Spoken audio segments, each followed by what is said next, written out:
In this video, I'm going to show you how to create an affiliate marketing website. I'm going to show you everything that you need to know from start to finish. But before we do that, I want to tell you a little story. A story about AAWP Eagle viewer, just like you. His name is Carl, and back in 2017, he watched one of my videos, a video just like this one really, because I try and create videos like this every single year, sometimes twice a year. But yeah, he watched the one I created back in January 2017. He watched the entire video from start to finish, and he ended up creating an affiliate marketing website. And it was at that point that his life changed forever. You see, Carl used to work at a supermarket. Nothing wrong with that, of course. He had a really good job at the supermarket, but he knew that something needed to change, that his life wasn't quite going in the direction that he wanted it to. The first site that Carl created, it wasn't his best site. He's honest about that. But it got him going down a different road. And, well, let me cut this long story short. Carl now earns around $7,000 a month from his projects online.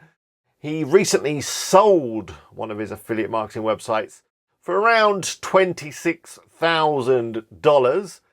And, well, he now documents all this and talks about it and shares his ideas on his very own YouTube channel. And that all started from watching a video just like this one that you're about to watch right now. So if you're looking to change your life, like Carl, then this might be the video that does it. I suggest you watch the video all the way to the end. It is quite a long video, so you might have to do it in a couple of sessions. You might want to set it up on a separate screen so that you can work on your computer, maybe watch it on your phone or an iPad or something like that. If you need to jump back and forth through the video, there are timestamps below in the description, so just click on them and you can get straight to the part that you want. So let me introduce myself properly to those of you that are new here. My name is Alex, this is WP Eagle, and I've been doing YouTube for a good few years. And my approach has always been one of honesty and openness. I don't have a course to sell. I don't have anything to sell. I just want to share good, honest information that helps people achieve their goals and change their life. So let me give you an example of this. I created a video just like this one. You know, I said I create one every single year. I did one back in 2019 where I created this site. It's called bestroofbox.com. And of course you can watch the video right now. It's still up there. And after I put the video up and I launched the site, I then created videos like every month, sometimes more frequently than that, sharing everything that I did to the site, all the work that I did on the site, all the changes, all the content. I also shared all the traffic the site was getting, all the analytics numbers, and of course I shared all the earnings. And yeah, you can watch all of those videos. In fact, I've put them all into a YouTube playlist to make it really easy for you to follow my journey. But basically that site is now generating a healthy 4 figures every single month. So there's some proof for you that the websites that I create in my tutorial videos, just like this one that you're watching right now, that those websites, they can generate a pretty substantial income and that they do work. And in fact, Best Roof Box is not the only case study that I'm sharing on YouTube. I've also got wheelalong.co.uk, which is all about things with wheels, like trolleys and wheelbarrows and all that kind of stuff. Well, yeah, I've got a playlist on that site as well. It's only about 6 months old or so, that one. But it's already starting to bring in a bit of revenue from Amazon. As far as Best Roof Box goes as a project, I'm still working on it, and I'm actually confident that 2021 is going to be a fantastic year for that site. Figures are up on last year, traffic is up, revenue is up, and we're in winter. And that site does best in the summer. So I'm really looking forward to this summer. I also think that due to travel restrictions and things like that, it could do really well as people kind of have to stay in their country and maybe go camping, that kind of thing. So yeah, I'm looking forward to seeing how that does in the summer, and then I'm probably going to sell it in the winter, and I'm hoping to get between $40,000 to $50,000 for that site. And of course, I'll share all that with you. I'll document the entire process, and you can come along with me on that journey and see how it ends. But yeah, I'm confident that I'm going to get a good price for it. So if you're ready to start that side hustle, if you're ready to to start making some money online. If you're ready to become an affiliate marketer, I never know how to say that, but if you want to be an affiliate and earn some money online, well, I think we should get started. Roll the intro.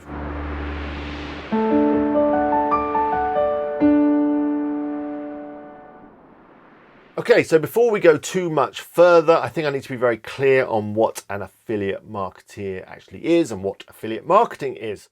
So as an affiliate, you are there to help people make a purchase. There are people out there on the internet, they're searching for information to help them. They are looking to buy something, or they have an idea that they need to buy something, maybe to fix a problem. And we're there as affiliates to help them, to provide information so that they're then able to make a purchase. So let me give you a real world example of this. I'm going to use the site that I mentioned, bestroofbox.com. There are people out there in America that have a Subaru Outback car. It's not a car I'm familiar with because I'm in the UK, but I know that there's people in America that have that car. It's a very popular car. And they run out of space.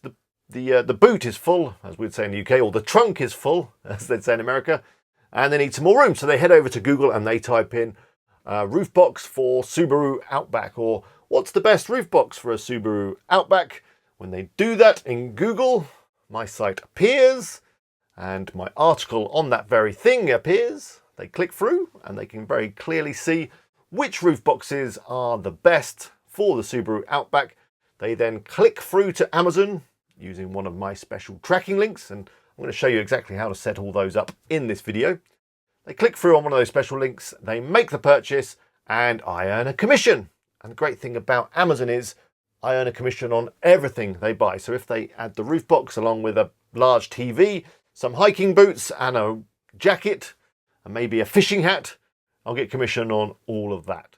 So that's basically all there is to it. We're just there to help people buy by providing some good information through the content on our websites. Now you might be thinking, how on earth do I come up with an idea for a site? You know, what niche should I go in, or what niche should I go in, depending on how you like to say it? Well, I've got some good news for you. I've got a full video on exactly how to choose a niche or a niche. So if you're not at that point yet and you're still kind of trying to think about stuff that you want to promote, do check out that video. All the videos and everything I talk about is all in the description, and where I can, I'll put cards up there so you can just give them a click. So yeah, if you're not sure on the niche that you're going to want to create a site around, do go check out that video. You might also be thinking, well, how on earth can I come up with content ideas? How can I write content? How can I get content created? I've got you covered. I've got a video on that too. Again, you'll find links to it in the description. I'll talk about content a little bit later in this video too. Now, affiliate marketing is not a get-rich-quick scheme. Many gurus and people on the internet that often have courses to sell might imply that it's something that works quite quickly and that you can start making money online overnight. And before you know it, by the end of the week, you'll be driving a Lamborghini. Here in my garage, just bought this new Lamborghini here. Unfortunately, it doesn't quite work like that. Affiliate marketing is a long-term project. When I say long-term, 12 months, maybe 24 months. And you're going to put the effort in now and do a lot of work now, and then you're going to get paid in the future. So it's different to working a job where, you do a day's work and then you get paid at the end of the day or at the end of the week. With affiliate marketing, you're going to put a lot of work in now, and then you're going to get paid in the future over and over again. It's a bit like being a farmer. You've got to put the work in the spring and in the summer, and then by the autumn or by the fall, that's when you get paid.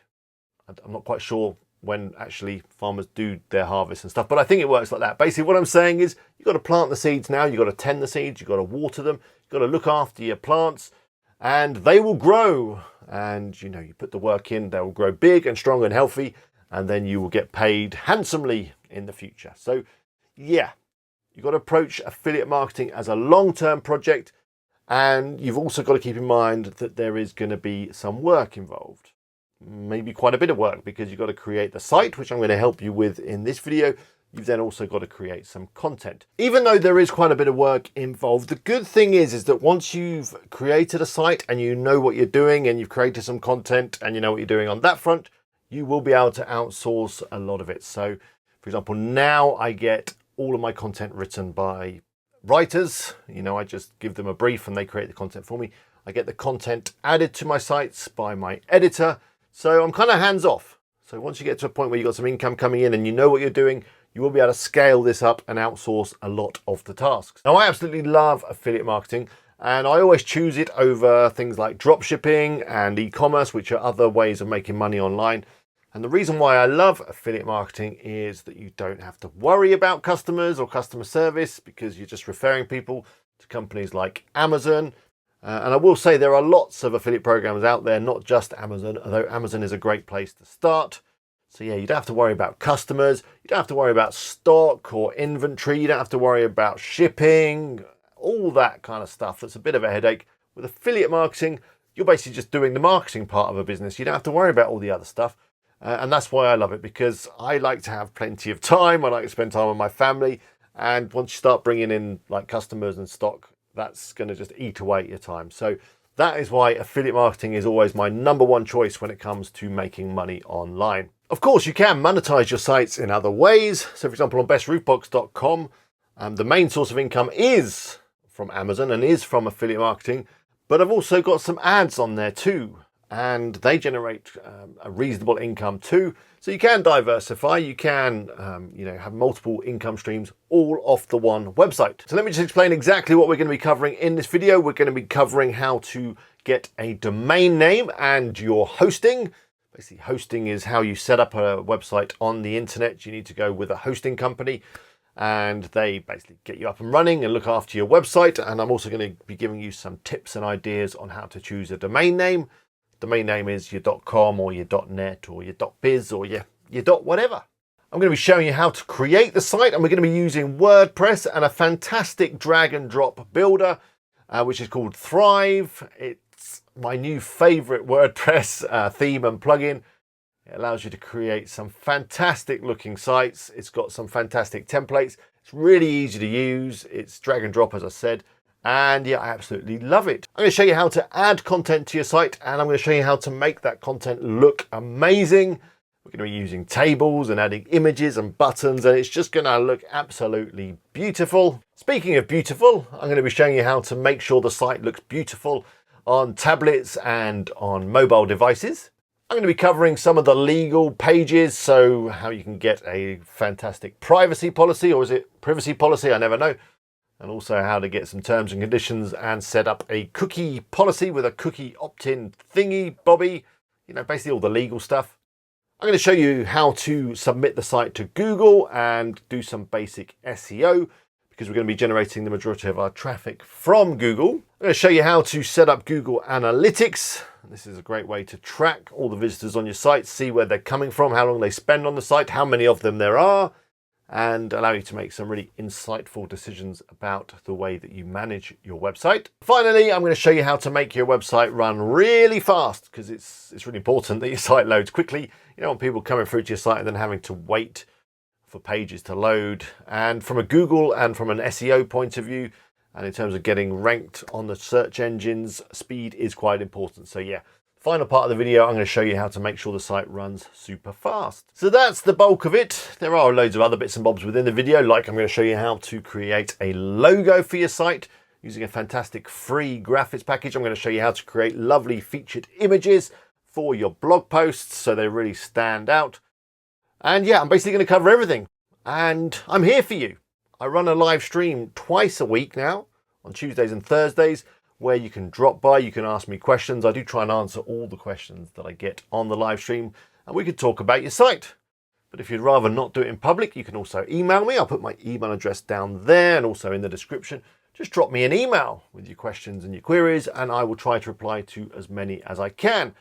There's also the comment section below this video. I do read all the comments that I get, and I try to reply to as many as I can. So yeah, if you've got any questions or you need some help, I will be there for you. I will try and help as best I can. Now we're about ready to jump on the computer and get started. The first thing we're going to do is get a domain name and get our hosting set up. And you are going to need to spend a little bit of money to get these things. I'm afraid that hosting and domain names, they're not free. And if they are free, they're probably not very good and should be avoided. So yeah, you are going to need to spend a little bit of money. Like all good businesses, you do need to invest a little bit to get it started. But I've managed to secure a fantastic offer with one of my favorite hosting companies, Host Armada. got a coupon code, which I'm going to share with you in a few moments. So hopefully it won't break the bank. You need to budget around $5 a month or so for your hosting and your domain name. And that should be enough to get you started. Obviously, when your site starts to get a bit busier and you're getting all that traffic coming in, and you need a really fast, super performance kind of site because you've got so much traffic, then you might want to upgrade. But to start with, $5 a month should be about right. We're also going to be using Thrive themes, as I mentioned, and there is a cost for that. That comes in around $19 a month. So I think, as a ballpark figure, if you budget around $25 a month to $30 a month, then that should cover all your initial costs to get the site set up. So let's jump on the computer. Let's get started. I wish you the best of luck. I'm sure you can do this. I really hope that this video is the video that you watch that changes the direction of your life. As I said, I'm here for you. If you need help, leave a comment below and I will try and help you out. But with all that said, let's get on the computer and let's create an affiliate marketing website.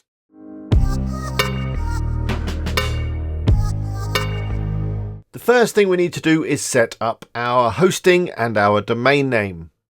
A domain name is basically what people type into their web browser to access your website. The most common one is a .com, but you can get lots of other different extensions now like .biz and .net, .org, .whatever. There really is quite a few to choose from. Your hosting is basically where you hire a little bit of a server from a hosting company and they make sure that your website's online and that people can access it. You're going to need both these things in order to get your website up and running. The hosting company that I'm going to recommend to you today is this one. It's Host Armada.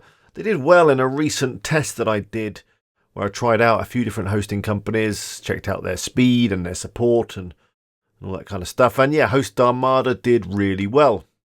I'm going to put a link up to Host Armada now in a card. You'll also find a link in the description to this video. It is an affiliate link, so if you click through and buy your hosting from Host Armada, I will earn a commission. There's no extra cost for you. In fact, I've got a discount voucher that I'm going to share with you in a moment that will give you a fantastic 75% off your hosting, and they offer a free domain name as well. So if you haven't got a domain name, you can get one for free right now. If you have got a domain name, that's fine as well. We can use that and I'll show you how to set that up in a moment. So click on the link and come through to here, which is Host Armada. They will have different discounts and offers on the homepage depending on the time of year. At the moment, I'm looking at the Christmas one. But as I say, I've got a code that I'm going to share with you in a moment that will give you a better discount than what you see here. Let's take a look at their plans and pricing. I'm going to click on that plans and pricing button there. And then again, we're going to go for the shared hosting, which is perfect if you're just starting out. And they've got 3 different levels. Got the Start Doc, they've got the Web Warp, and they've got the Speed Reaper.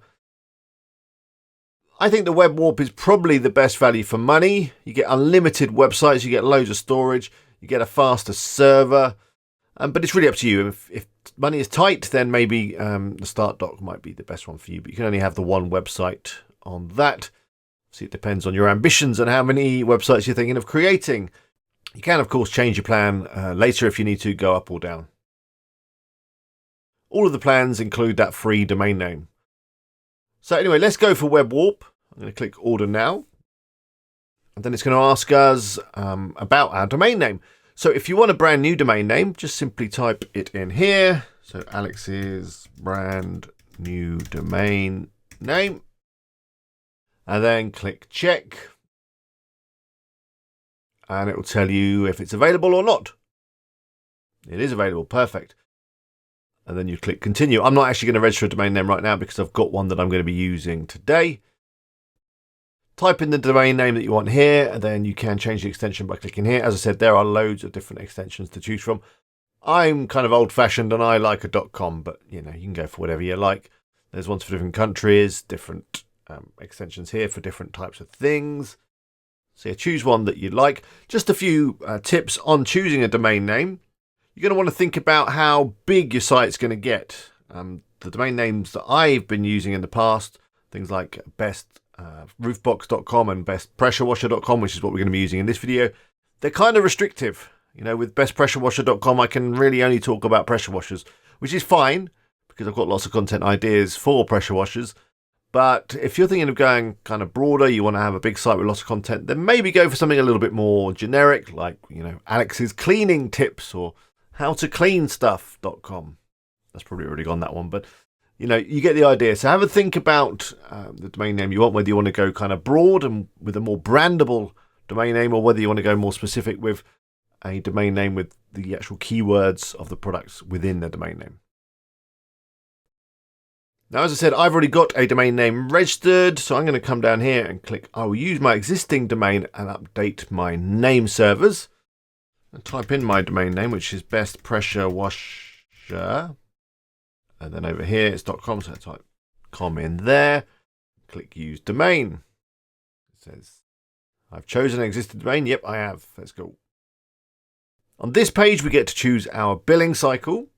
So have a think about this, because the thing with hosting, and this is the same regardless of the company that you choose to go with, it's going to go up on the renewal. It's just the way it works. They always kind of get you in with a low price, and then when it comes to renewal, the price always goes up. So my advice to you is you need to choose a term that's as long as you can afford, because that way you'll kind of lock in that really low monthly charge. For me at the moment, it's $4.69 a month, but that'll actually be less once I put my discount code in. So yeah, here, if you can only go for annually, if you can only afford annually, that's fine. Just go for annually. But if you can afford right now a little bit more to get the best value, go for as long as possible. Next, we get to choose a data center. So you're going to want to choose a data center that's as near to the audience that you're targeting as possible. So if you're going to be going for the US market, choose one of these North America servers. My site is going to be going for North America, so I'm going to choose Newark. I guess it doesn't really matter where in North America it is. Yeah, Newark sounds fine. That's near New York, isn't it? But obviously, if you're going to be targeting Europe, you might want to choose London or Frankfurt. And then there's some other options here, Australia and Asia. So let's click Preview Order. So here's the final page in the shopping cart where I can confirm my order. This is for 3 years worth of hosting.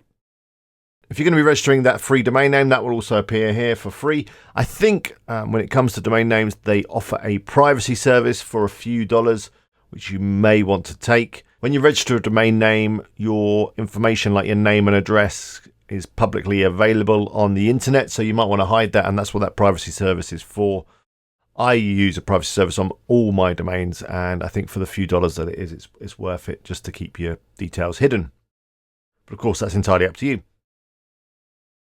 Here we've got our discount code. It's already applied this festive December code, but I've got a code that will give you even more off. So whatever offer you got in here, you're going to want to click remove. And then in this box, type in WP Eagle 75. Can you guess what discount you're going to get? That's it. It's 75% off. I should just say that that's an affiliate coupon. So if you use it, I will earn a commission. Thank you very much. If you do, I really appreciate it. It helps me to create these videos. So total due today for 3 years of hosting is $140, which for 3 years is actually a bargain. It's a really good price. So let's click checkout. Now we've got a big form to fill in here. So you're going to want to put in all the usual stuff, your name, address, email, all that kind of thing.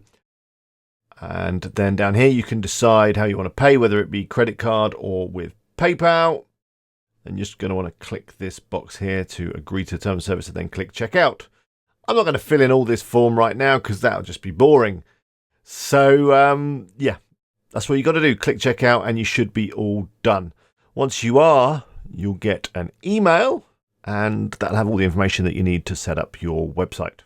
So let me fill in this form and then we'll continue. So I've finished ordering my hosting. I've just had the confirmation email come in and here it is.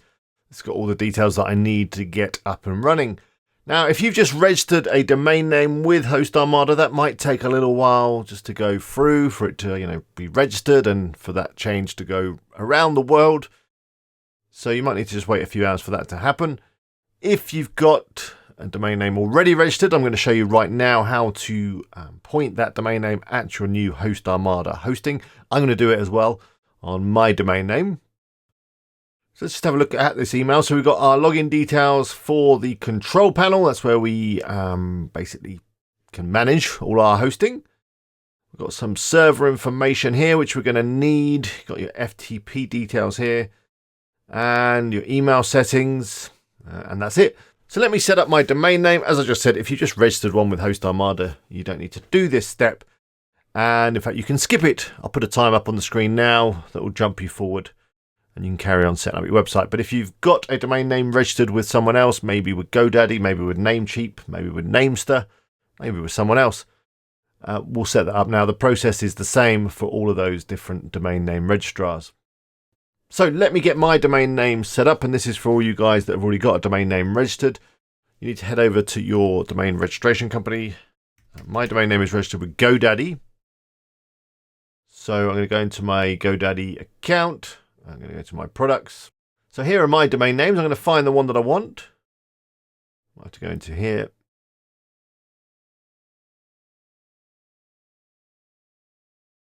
Little search box, that will help. Best pressure, there it is. So you're going to want to do the same. Maybe you're with GoDaddy, maybe you're with someone else, but basically just find the domain name that you're using today, the one that you typed into Host Armada when you signed up, and find it within your domain name registrar, and then go into the settings and look for the name servers or the DNS settings. So if I scroll down, got this link here, Manage DNS. Scroll down again, we've got the name servers. So I'm going to click Change. Enter my own name servers, and then I'm just going to copy and paste them from the email. So here's the first one. Paste that in there. Here's the second one.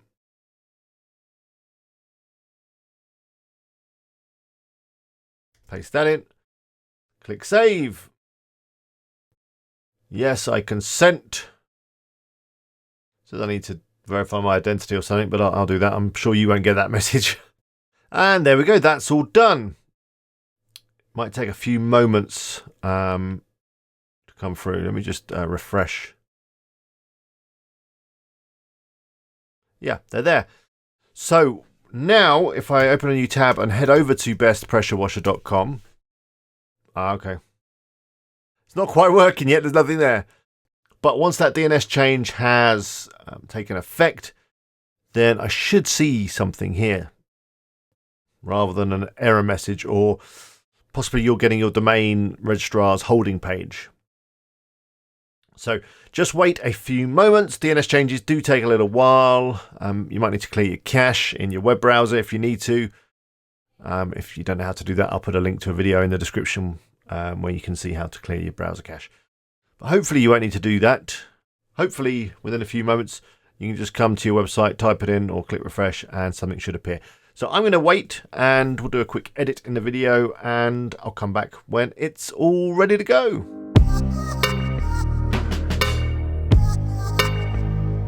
So after a few hours, I refreshed the page on bestpressurewasher.com and ta-da!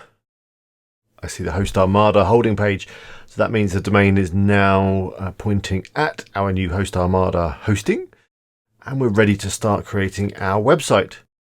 If it hasn't happened for you yet, maybe just wait a little while longer. If it hasn't happened within 24 hours, then you might want to reach out to Host Armada support, but I'm sure you'll be fine. One other point to note, I've got this padlock, which is great, shows the connection is secure. That took a little while longer to kick in as well. So when I first refreshed, it said the site was insecure or not secure. I don't know what the right word is there. But yeah, wait a little while longer, then it basically gets the SSL certificate and it's all good to go. So the next thing we need to do is install WordPress onto our hosting. To do that, I'm going to go back into the email, all the details about my hosting. I click on the control panel URL and log in. There we go. It's logged me in automatically because I'd saved the password in my password manager. So let's get WordPress installed. It's really easy to do. Don't be overwhelmed by this rather techie looking control panel. There is a lot of stuff in here, but you're not going to need any of it really. You might want to set up your email if you want to use your email with your domain. But for WordPress, you just scroll down until you get to the software section, which is here. And then we can see WordPress Manager by Softaculous. This thing here, the one with the big W, that's what you want. Click that. Then click Install. Let's just double check this stuff here.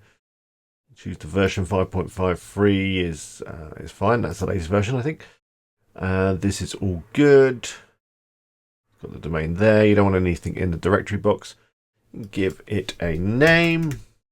We might change this later.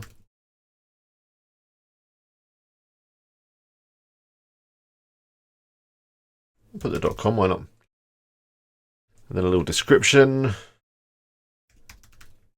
going to put actually pressure washer buyer's guides. This description isn't really used much, but I think it's worth filling it in. Next, we've got our admin account. So this is the account that you're going to be logging into WordPress with, not the account that you log into Host Armada with. It's the username you use for WordPress. It's different. So fill this in with something that you are going to remember. I recommend that you don't use a username of admin, put something else in there. So I might do something like WP Eagle. Next, we need to put a password in. Obviously, go for something that's secure. You can click this little key over here and it will generate one for you. So I'm going to do that. I'm obviously going to blur it out. It's not that I don't trust you. I'm sure it'll be fine, but you know, can't be too careful. I'll copy that to my clipboard just so I've got it. I'm going to click hide actually, then I don't need to blur, do I? Then in here, we need to enter an admin email. So I'll put my email address in here. You want to use an email that obviously works because WordPress is going to send you stuff. That's that all done. Select language. English is perfect. Don't want to install any of these plugins. And we don't need any of this stuff, the themes. What's in advanced? Yeah, we better not mess with that. Let's leave that. And then let's click install. You can stick your email address in here and it will send you an email with all the details, which might be quite useful. So let's click install. And now it's doing its thing. So that seems to have worked. You can find out by going over to the website, doing a refresh. A little bit of cache there, so that's why it was showing the Host Armada page. But now, once I refresh, I can see WordPress. It's obviously a default WordPress. We're going to make it look a whole lot better. But yeah, it's installed. Just go back to this page. We've got another link here, which is this one. This is basically our WordPress admin. This is where we're going to do all of the things that we need to do to WordPress. It's very easy to remember. It's basically your domain name /wp-admin. So a couple of other things to do, and then we're ready to install Thrive, which is going to give us all our functionality and allow us to start creating the website and putting content on and all that good stuff. I think we should run these updates, because it's good to keep your WordPress up to date and it's good to keep your plugins and everything up to date, mainly for security reasons. So let's click up here on this little spinny thing. It says an updated version of WordPress is available. Let's click update now. If you don't have the update icon, the two little spinny arrows at the top of your WordPress, then that probably just means that you haven't got any updates to do right now. So that's good. Lucky you. But I'd imagine that you will have it because most WordPress installations are a little bit out of date when you do them. So yeah, you're going to need to run the updates. There we go. That's all done. That was pretty quick. There's still 3 more updates, and they're just these themes down here, which I'm not actually going to use. But again, I think it's a good idea to keep them up to date. So I'm just going to select all and then click update themes. There we go. All done. So back to dashboard and we're almost ready. Just one last step. I'm just going to update my permalinks, which is basically the structure of the pages and the posts on the site, the structure of the URLs, I should say. So that's the thing that people type in, obviously, to access pages and posts and stuff on your website. To do that, we go into settings down here and then permalinks. And we go down to custom structure. I'm going to scoop out this.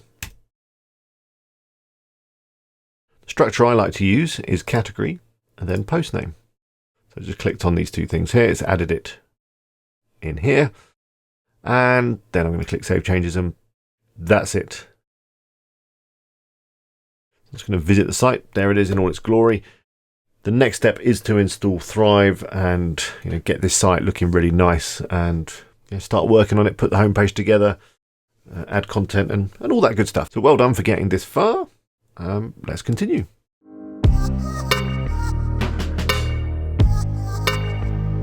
So the next step is to install the fantastic Thrive themes. The reason why I've gone for Thrive themes is, well, because it's fantastic and it's my new favorite theme and plugin and website builder. I used to use Elementor a lot and I still love Elementor, but Thrive themes is just perfect for an affiliate marketing website. The reason why I say that is because, well, it's got the usual stuff that you'd expect from a fantastic WordPress theme and plugin.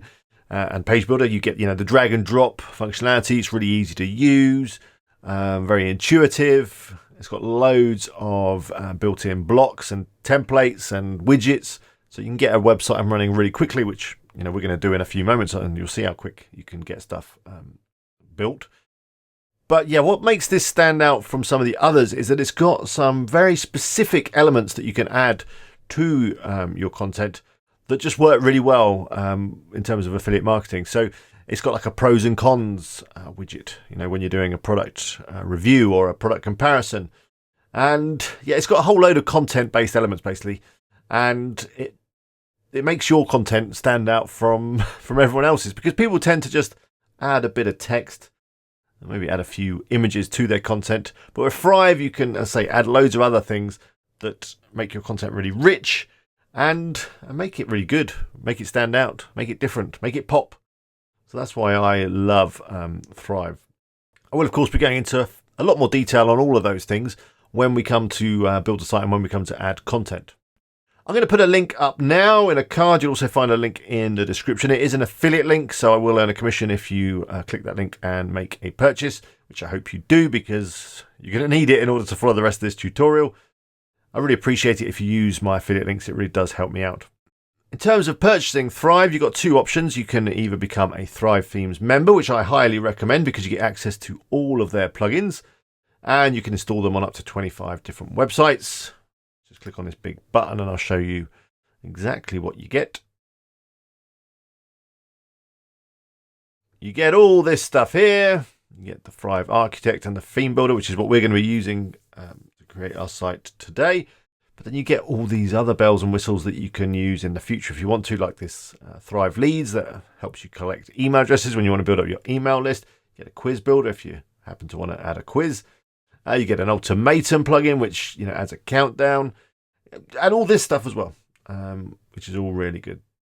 Let me just click secure my membership, and we can have a look at the cost. So yeah, it's $19 a month, so not a lot. Hopefully, within a few months, maybe 6 months, your site will be bringing in that kind of revenue anyway, so that will cover that. It is billed annually. It's $228 for the annual payment, and as I said, you get access to all the plugins. You get access to the Thrive Theme Builder, and you get to install it on up to 25 websites. So, once you've got this website set up and running and it's starting to take off and you're starting to think about other websites, you won't need to pay anything. You'll be ready to go. They do have a quarterly option as well.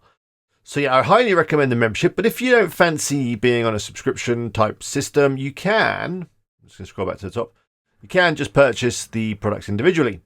So you click on the little square thing, I don't know what you call that menu, little square thing, and here are the individual products. The two that we're going to be using, as I've said, is the Theme Builder and the Architect. And we won't need any of these other ones, but these other ones are included in the membership, so you might want them later, like this membership plugin, for example. But yeah, so these two plugins are what you need, or this theme and this plugin. If we click through, here's the Thrive Theme Builder. Click the yes button.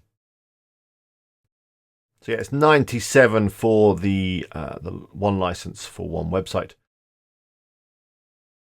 So that's the first thing you're going to need, the Thrive Theme Builder. And then the other thing you're going to need is the Thrive Architect, which is basically what you use to create your content. One is to create the theme and basically the look and feel, the header, the footer, all that kind of stuff for your website. Then the architect is to make your content and add your content and make it look really good, as I've just explained. And this one, the architect, is 67 for the one license. So 67 plus 97, a bit of quick maths, gives us a total of $164 if you want to buy it as a one-off. So get yourself a license for Thrive Architect and Thrive Theme Builder. And then once you've done that, we can install them both onto our hosting and onto our WordPress. So hopefully you purchased your Thrive themes, either on a membership or as a one-off payment. When you do that, you get access to the member dashboard, which looks a bit like this. And what we need to do to install Thrive onto our website is download and install the Thrive Product Manager plugin, which is right here. So I'm just going to click on this link. I'm going to save that to my computer, like that. And then we need to install it onto our website. So let's go back to the tab with the website in. I'm already logged into WordPress from earlier. I'm going to go up here and go to Dashboard. I'm going to go to Plugins and Add New. Then up here, there's Upload Plugin. And then here is Choose File.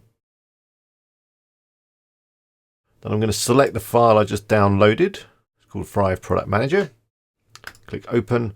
Then click Install Now. Then Activate. And that's installed and activated. So we've got a new option down here now called Product Manager. Let's click on that. Then we need to log in to our Thrive Themes account. Hopefully you've got that information to hand. Or in fact, I think if you're already logged in like I am, it should just do it. Oh, it has, perfect. Now, obviously, depending on which option you went for, it's going to determine what you've got here. So now we're able to install whatever products we want. We need to install Thrive Architect.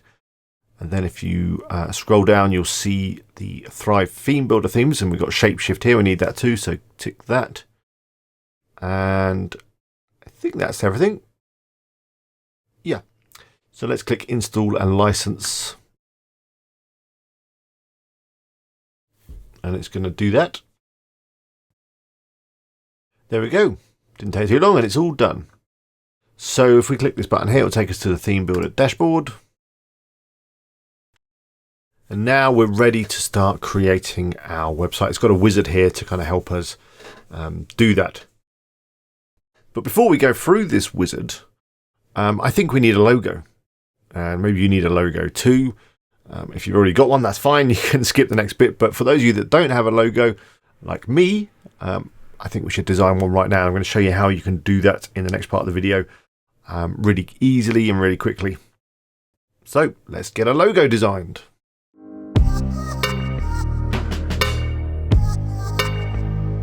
To create our logo, we're going to be using this fantastic bit of online software. It's called Canva.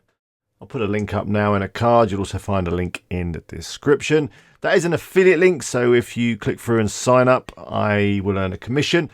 Now, Canva is free, and you can do a lot with the free version. They do have a pro version as well that gives you access to stock images and stock icons and a whole load of other stuff that you might find useful.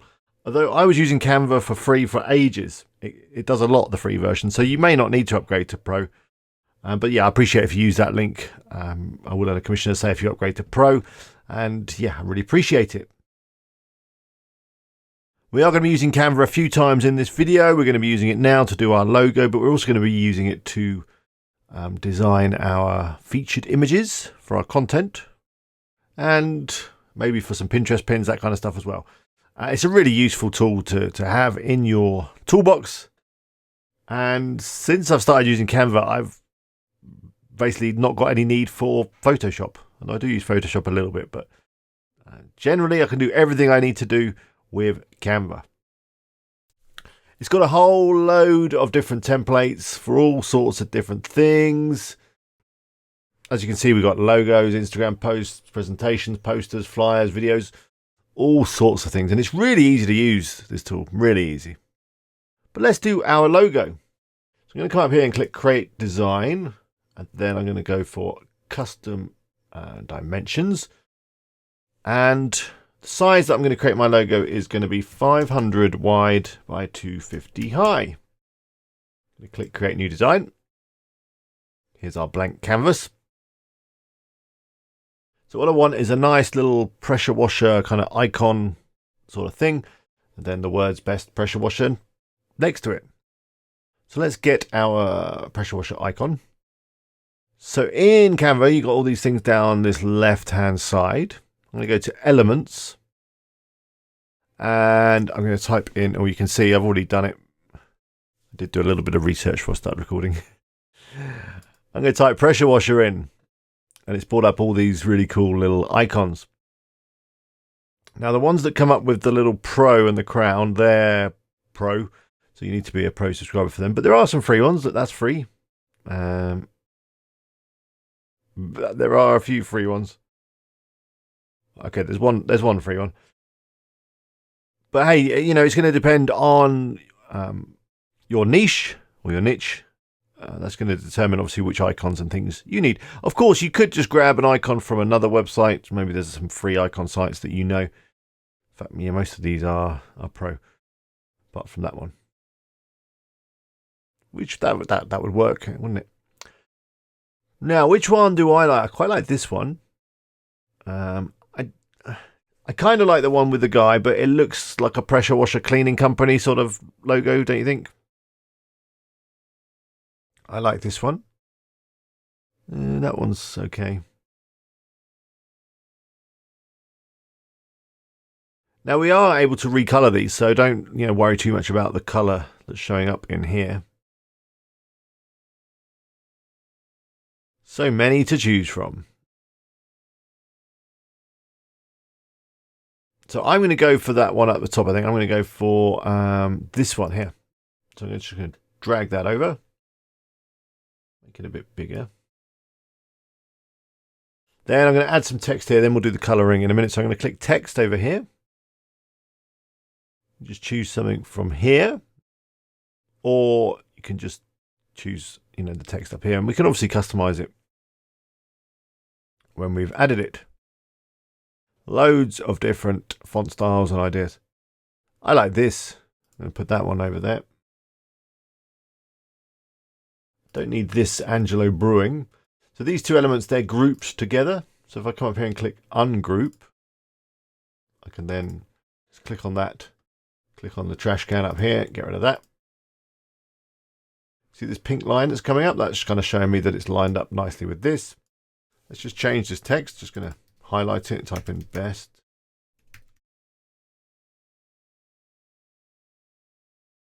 There we go.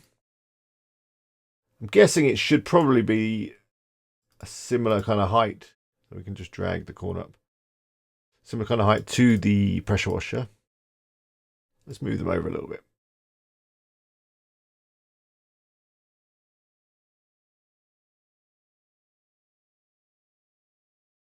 Let's make it a little bit bigger. There we go. Not too bad. So let's do some colors.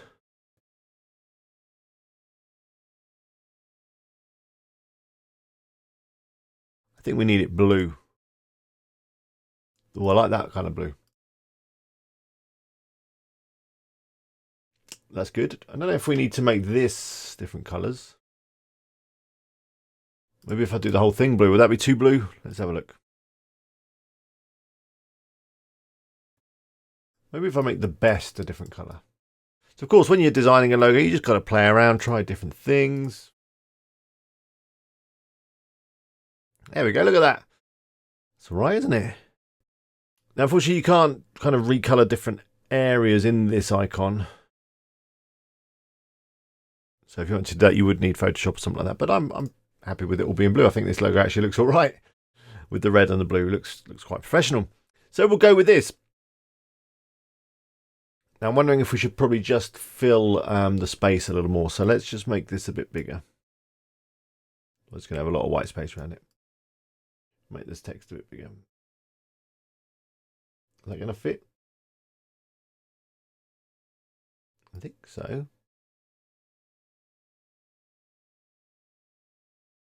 A bit more space there. Perfect. So here's my logo all done. I'm going to call this Best Pressure Washer logo. And now this is going to be the Retina logo. So things like Macs and other devices have Retina screens, which are very, very high resolution. Now, older computers and some other devices have low resolution screens. And basically what I'm trying to get at is you need two versions of your logo, one for the high res screens and one for the lower res screen. So this is going to be for the high res screen, the 500 by 250. So I'm going to name this logo up the top here, Best Pressure Washer logo, and then I'm going to add at 2x. I don't know why it's at 2x, but it's kind of a standard for Retina logos, so that's good. And then I'm going to download it by clicking this download button. Now, if you want to have a transparent background for your logo, that's fine. Just tick this button here and then save it as a PNG. I'm going to save it as a JPEG, which doesn't have a transparent background. But I've got a feeling, obviously I don't know yet because I haven't done the website, but I've got a feeling that the top of my website will have a white background as well, so it'll be fine. And the quality of 80 is fine. Let's click download and save it to the computer. So saving that. Perfect. So now I'm going to make the logo for the lower resolution screen. So I'm going to go back to the home of Canva. Scroll down. It's this one here. It's just generating the preview. So I'm going to click on the three little dots here. I'm going to go make a copy. I'm going to rename this one to be Best Pressure Washer logo without the at 2x. Let's go in here. There it is. So up here is resize. Then in here, actually before I change the value, I'm going to click the little padlock so that they're locked together. I'm going to halve the size. So I'm going to change the 500 to 250 and it's going to automatically change the height there to 125. I'm going to click resize. There we go. Then I'm going to download again as a JPEG. Download.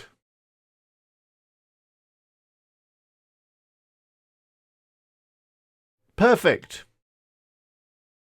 So we've designed our logo. We've got two versions. We've got a high res one, we've got a normal one, and we can now go back to our website, start working on it. We've also kind of got a color scheme because you're probably going to want to base the colors on your website on the colors that you've got on your logo. So now actually might be a good idea. Oh, what have I done? I've messed up my logo. Now it might be a good idea to make a copy of these color codes or make a note of it. So let's do that now. I'm going to write them down. I've got my pen in my hand now. So the blue is this code here is called a hex color code. Every color that's used on a computer has its own unique color code. 004 AAD. And the red is bright red. That is FF1616. So I'll probably use those as the color scheme on my website. Perfect. So yeah, let's move on to the next part and we'll go back into WordPress and start running through the wizard. So I'm back on the theme builder wizard. If you've closed this page or you lost it, whatever, you want to get back here, just log into your WordPress at WP admin. Your domain name / WP-admin. That'll take you to the WordPress dashboard, this page here. Then if you go down the side to Thrive dashboard and then into Thrive theme builder, you're back on this wizard. So now we've got our logo and our color scheme. We can work our way through this. Let's click Get Started to get started. First up is the logo. Don't worry about this recommended size. I've already given you a perfect size. Click on where it says your logo and then you can upload from your computer by clicking on Select Files here. I'm going to upload the @2x one, the nice high res one. Then you want to come down the bottom here, click Select. There it is. Let's click Choose and Continue. Next we've got brand color. So to change that, just click on the color. Now I've got my color codes right here that I made a note of from Canva, so I can type into this hex box. The blue was 004 AAD. Click apply. There we go. There's our blue. Choose and continue. There's our header. It's looking good. Now, Thrive has got a number of different headers. See them all in here. So you can choose one of these, or you can actually just edit it, which we can do in a moment, to make your own header. So choose one of these if you like these. I mean, these are all good. But I'll show you how to customize it in a minute. We'll just customize this one. So let's go choose and continue. Next is the footer. Again, up here, you've got a load of different footers that you can select. Oh, so many lovely footers to choose from. I do want one with a bit of column, a few columns. Quite like this one, actually. I'm not going to have the address there. I'm going to have my affiliate disclosure. Let's go with light columns too. Perfect. So we'll customize it all, edit it up a bit later. I can always change my mind later as well if I want, as can you. So don't worry too much at this point. Let's go choose and continue. Now it's asking, what do you want to display on your homepage? We're going to choose from a ready-made homepage. I mean, you can just display your blog post, which is kind of fine as well for an affiliate site, but I think this one will give us a lot more flexibility. We can make it look really good. So let's go with choose from ready-made homepages.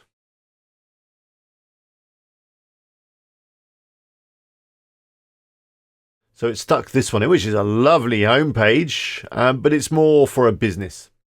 So let's go up here again and choose one of the homepages.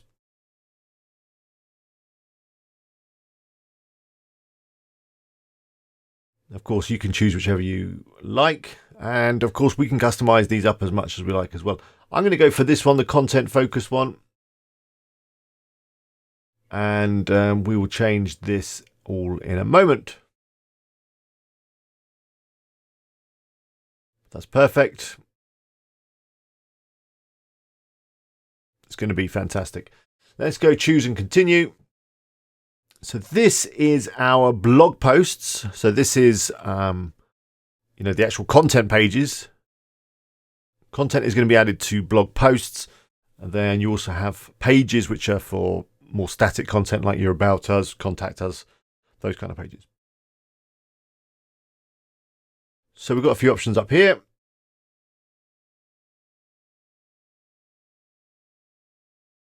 I think I want one with a sidebar. Good to put your ads and stuff down the sidebar and other things. So again, just choose whichever one you like. I mean, Thrive has got so many fantastic templates. That one's got a video. I don't have any video content right now. I think I'm going to go for this full width featured image with sidebar. That one is looking good. No, actually this one. I'm not sure about having the text over the image because it depends on what images I use. So I'm going to go with this one, featured image with sidebar. Let's take a look.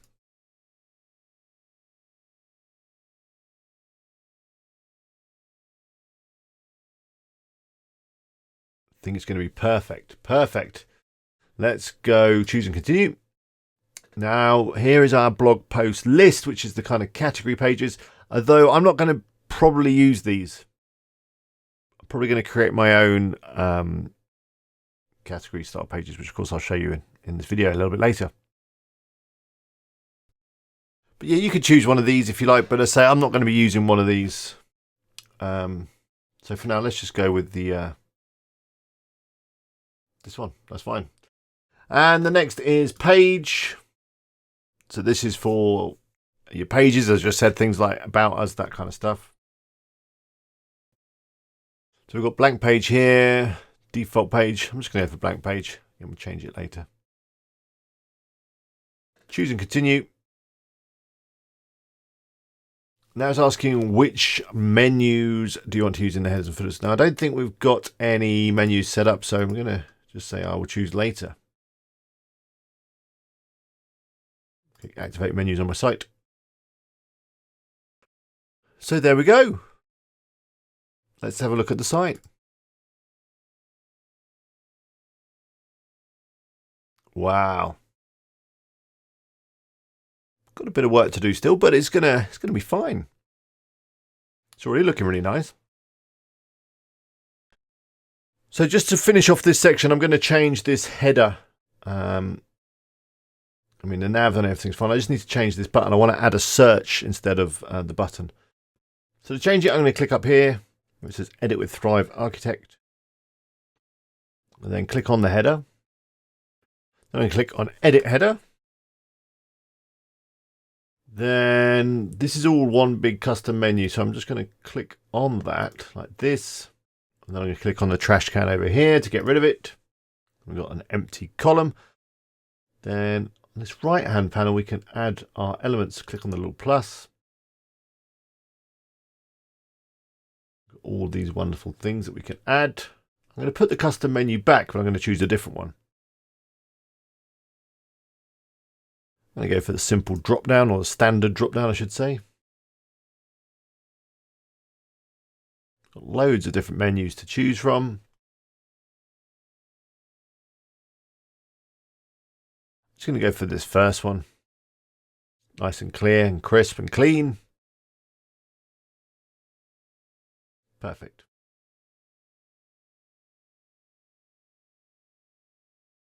Then what I'm going to do is I'm going to add a search to the right of it. So I'm going to come up here again to the little plus. Type in search. Drag it over here. And you can see the little arrow that shows you where you can drop it. Really easy drag and drop interface. Put it over here to the right, like that. It's looking good. We can resize just by dragging that, like that. Plenty of room for this navigation. I'm not going to have too much in it, I don't think, but that's fine. This search box we can change as well. Got all these options over here. Click on this default template. You can choose which search you would like. That one, let's have a look. Nice kind of round one. Search 10, that is. We're on this one, search 1. Could have something like this. That's nice. I'm liking that. Make it a little bit bigger. Perfect. I'll just click on it again. Got a few other options that I can adjust. So here we've got the button layout. You can have just the icon or just the text. I quite like both, I think. I like both. Here we can adjust which content is going to come up in the search results. Now I just want posts to come up because the bulk of my content is going to be posts. I don't really want, about us pages and stuff coming up in here. So I'm going to click the little trash can. Or I should say dustbin. In the UK we don't have trash cans, but no, never mind. Yeah, let's remove that page. Perfect. Here you've got a few other options you can play around with, the width and stuff. The size. That's absolutely fine. We'll come and play with this menu a bit more when we've added a bit of content so that we can kind of see what we're dealing with. There's a whole host of other options if you want to play around with options like the margins and stuff. But I think it's looking good. Oh, now I can't get this back on 20. Oh yeah, I can. Perfect. I think it looks good. But yeah, there is tons of options in here. Should you wish to play around, we've got the drop shadow on there. You can adjust it. What color is that? Okay, so it's black, but it's on an opacity of 8. So put that up to 100. Then I've got a serious shadow going on, but that's too much shadow. I'll put it on 15. Perfect. Apply. Or maybe I could even add a blue shadow. Look, we've got our theme colors here. I do need to set my secondary red color, but I'll do that in a moment. A little blue, the theme color. How's that looking? Let's have a look. Quite like it. Quite like it. So yeah, that's the header done. Well done for getting this far. Doing really well. Next up, I'm going to actually add some content. I'm going to add some articles to the site, and then we'll come back and do the homepage and you know, change this menu and all that kind of stuff. But yeah, next, I think it's a good idea to add some content just so that we've got an idea, or you know, what that looks like, and it kind of helps lay stuff out. So yeah, that's what we're going to do next.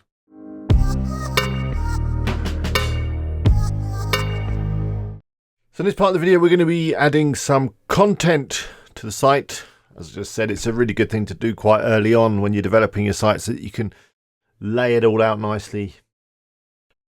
Now, before we get into the content, you're going to want to sign up as an Amazon affiliate now, probably, if you haven't done so already, because you're going to need access to your affiliate links.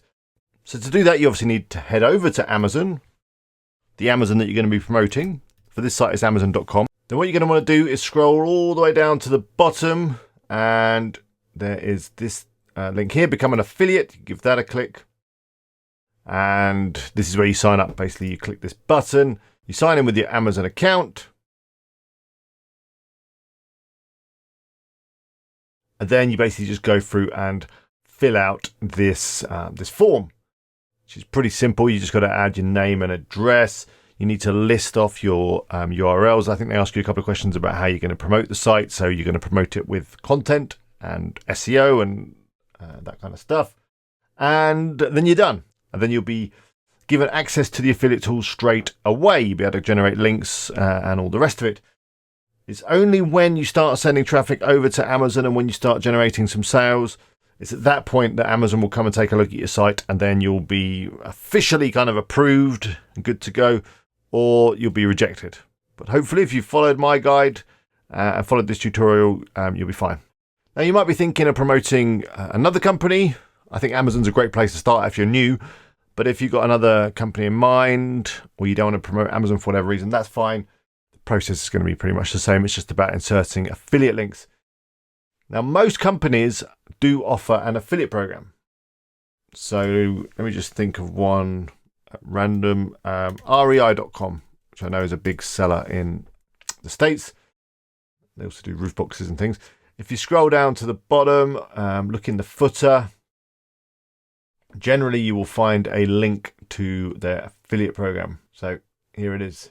You click that, and then you sign up. You know, there's a link there to apply. But yeah, if you're new, I'd recommend Amazon. Amazon is great because you get a high conversion rate. The commission rates aren't great, but generally people do buy from Amazon. They've got an account. It's very easy for them to buy. You get commission on everything, not just the products you're promoting. I think Amazon's a great place to start. So go and sign up as an Amazon affiliate right now if you've not done so already, and then we'll carry on adding content to the site. Now, hopefully you've got some ideas for content. I've got a few videos on my channel all around how to come up with ideas for content and how to get content written. I'll put links to those in the description of this video. So, you know, scroll down, you'll find them. But basically, I'll just summarize it now. The best way to find ideas for content is on Google. So if you head over to Google, you know, ideally the Google for whatever country it is you're targeting. And you may need to use a VPN. If you're, for example, in the UK and you want to look at google.com, a VPN is the best way to do that. Again, I'll put some links in the description to, I'll put a link in the description to the VPN that I use. It's a free one. It's pretty handy. But for this example, I won't bother. I'll just show you how it works. It's the same regardless of the Google that you're on. So basically, you just want to start typing stuff in that's connected to your niche or your niche.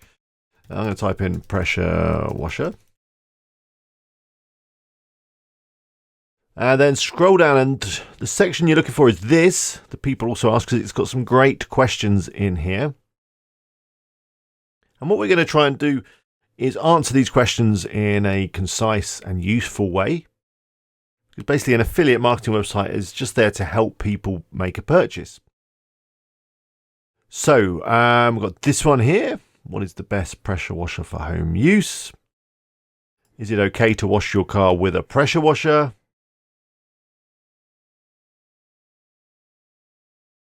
Is it worth getting a pressure washer? So these all look pretty good. Is pressure washing bad for concrete?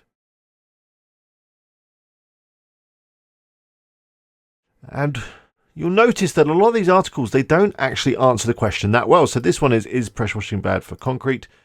And, you know, this kind of, Google's found this kind of bit of content within this larger article. Let's have a look at it, which is all on pressure washing tips. But we might do better if we write an article that's, you know, specifically around is pressure washing bad for concrete, or if we just create a, you know, washing concrete guide and then have a section that's, you know, got a subheading of is pressure washing bad for concrete. There's a good chance we can outrank this article that's already coming up. And the great thing with this questions section is the more you click, the more questions Google's going to give to you. Another place you can get some ideas is down the bottom of Google, where you've got the searches related to, give you some ideas. And the other thing I like to do is what's called the alphabet method, where you type in some words related to your niche, and then you just start putting in letters and see what comes up. So pressure washer accessories, attachments, attachment for hose, adjustable pressure accessories. So there's some ideas there. There's some there. Then, yeah, just make a note of these. Put them in your spreadsheet. I always like to go for the best sort of terms. So best pressure, if I can type, pressure. There's a few suggestions coming up here. You can see that I've done a bit of research before I recorded. But yeah, best pressure washer for, and then again, use the alphabet method. A. These are all, you know, fantastic ideas for content. Best pressure washer for a woman to use. I'm sure women can use any pressure washer. I don't think there's any specific ones for them. So yeah, these are all ideas for content. And yeah, to check the competition, just do a search. So we go best pressure washer for domestic use. And then if we just scroll down, so the first article coming up here is the best pressure washers to buy. Again, there's no mention there of domestic use. You know, these are just kind of generic articles. So if we write a specific article around the best pressure washer for domestic use or for homes, I mean, the two are probably quite interchangeable, and Google is smart enough to know that domestic use is the same as home use. So, you know, use a combination of both of those words within an article, probably do quite well. Yeah, there's a good chance that we will outrank these articles because we are more specific. And that's really what the plan is with the content. Fill in the gaps, be more specific when it comes to answering the questions people are typing into Google. And then even without any link building, we should be able to rank for those terms. Just one last tip or bit of advice. If you want to find out the kind of keyword volumes, or a rough indication, I should say, of the keyword volume, so that's the number of people that are actually searching for a particular thing every month, there's a cool little tool called Keywords Everywhere. I've got it installed in Chrome here. You can look up, you know, data from different countries. And if I turn that on, you have to pay for these kind of credits, which aren't very expensive to use it. Used to be free, it's not anymore. If I just refresh this page with it on, it will give me the volume. It says 0 a month, which I don't believe actually. I don't actually believe that because if it was 0 a month, then Google probably wouldn't have had it as a suggestion. So don't worry about the 0 per month. You can still write content. But down here, it'll give us some related keywords, some other stuff, and these do have a little bit of volume. So take these numbers with a very big pinch of salt and just use them as an idea in terms of what kind of volume it is. It might be a way of prioritizing which articles you publish first, possibly. It says best pressure washer under 100, I don't know, 100 watt, I guess, dollars. Has a 70 per month volume. But here we can see, and I bet this is an affiliate site, they have actually answered it very specifically. Look, best pressure washers under 100. They've basically answered, so they're ranking really well. Let's have a quick look at this affiliate site. Hey, did they take my color scheme? I've gone for the red and blue as well. Never mind. Yeah, it's an affiliate site, but we're going to do way better than this one. Not worried about that.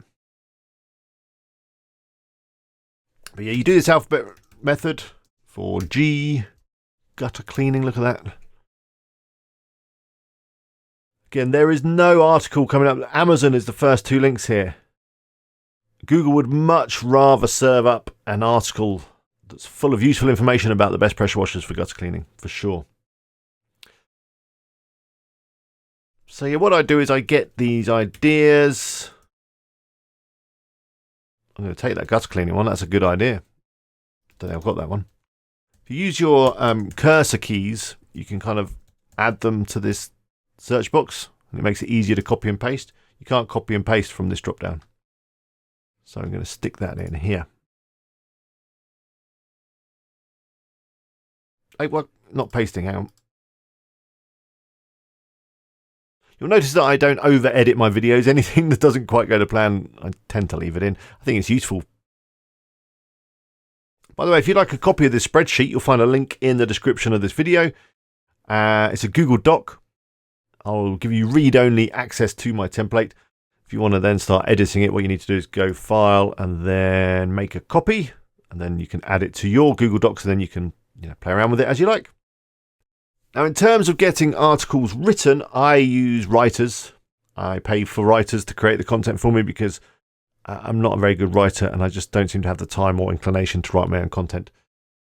Now, generally, if you get a good writer, they will do a lot of the work for you in terms of research and all that kind of stuff. You just need to give them a bit of a guide. And all I do is give them this spreadsheet, to be fair. I say, here's what I want written. I put their names over here in this column and tell them what the title is going to be. So for this one, it would be, best pressure washers. I don't think the plural is a big deal. There's not a lot of difference between best pressure washer and best pressure washers. For gutter cleaning, our picks, something like that. Or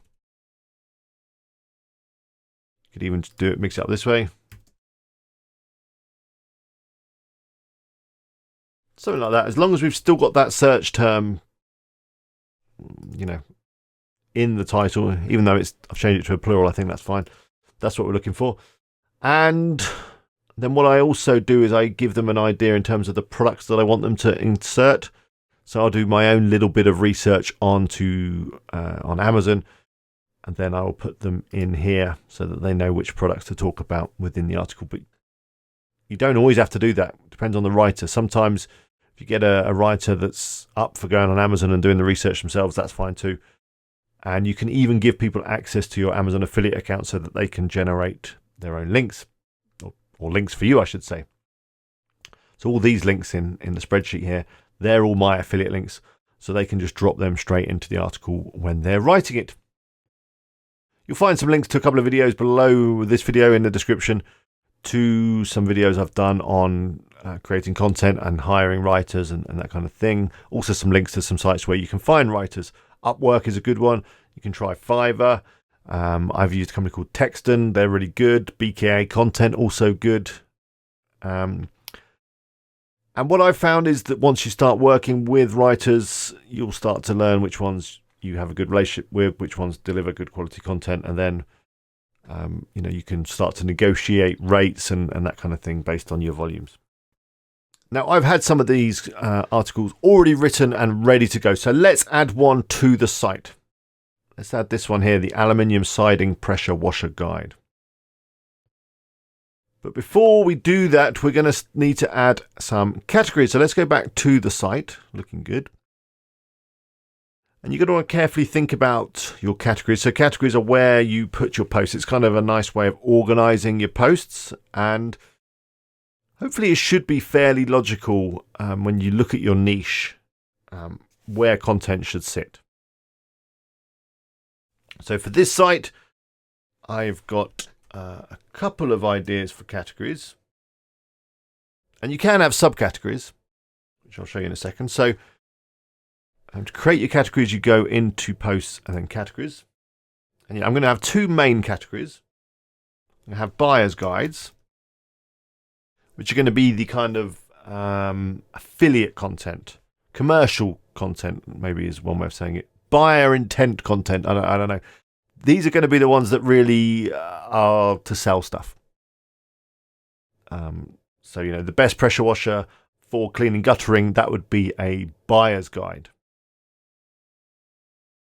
And then the other main category I'm going to add, let's just add this. So you just type in the name and click add new category.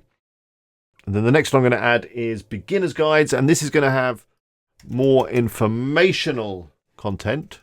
So,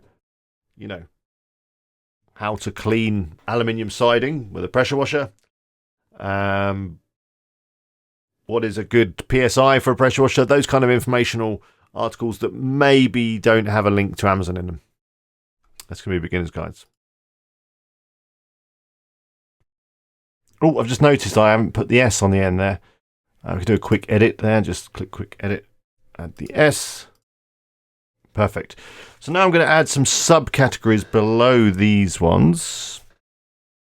Only a couple, just to kind of organize all the content in a logical way. So again, into add category up here.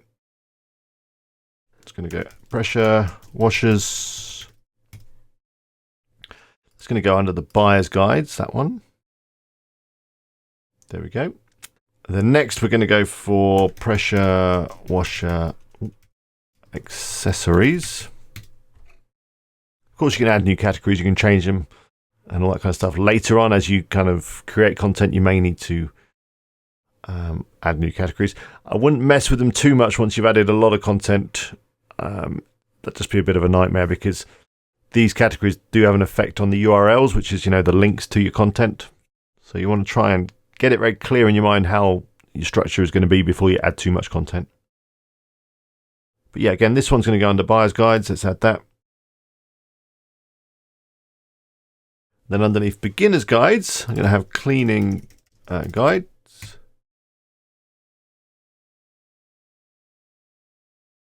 In fact, I don't need the word guides again. I think I'm just going to go for cleaning. Change that to beginner's guides. Then the next one I'm going to have is just for pressure washers. Yeah, that's fine.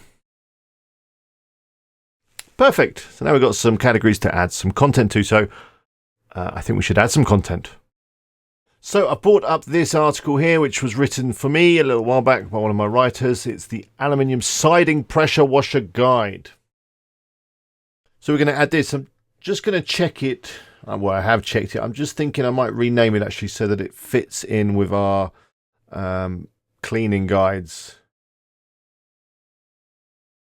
a little better. So I'm going to change it to how to clean aluminium siding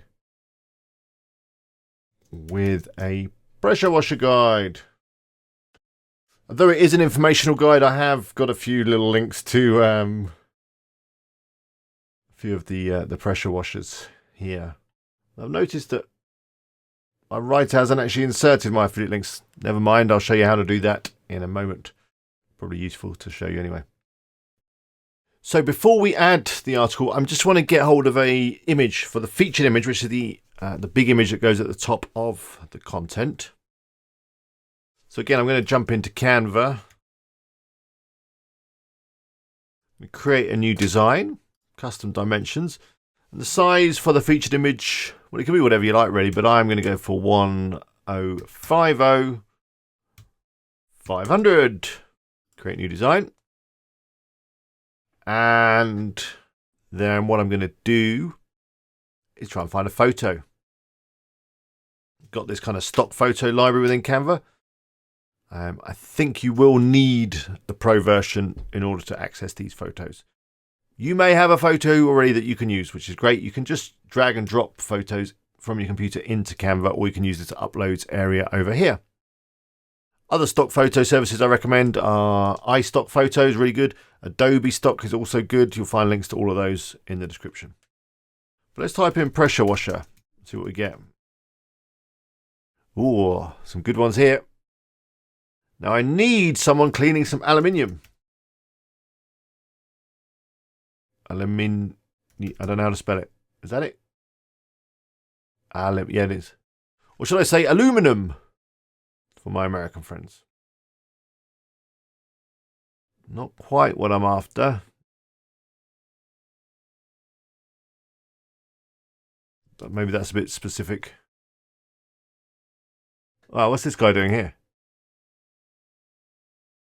That looks like aluminium siding. You think? I think we might get away with that.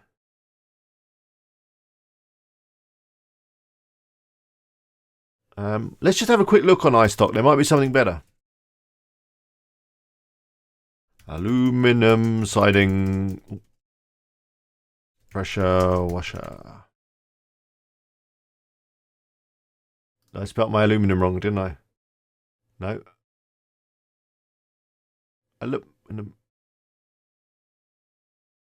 Okay. What kind of siding is that? Okay, so there's not much better on iStock. Let's go back to Canva. Let me just put siding, see what we get. Same stuff. This guy, is that aluminium?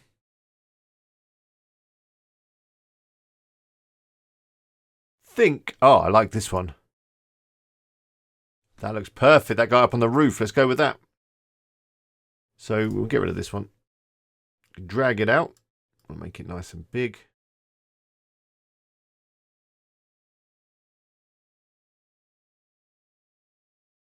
I think I'm going to add a little bit of text. Why not? So let's go to text. Probably keep it in line with our logo. So let's use this one again. Let's put in how to clean. I'm going to have to reduce the size. That's fine. Aluminium siding. I don't think I need to add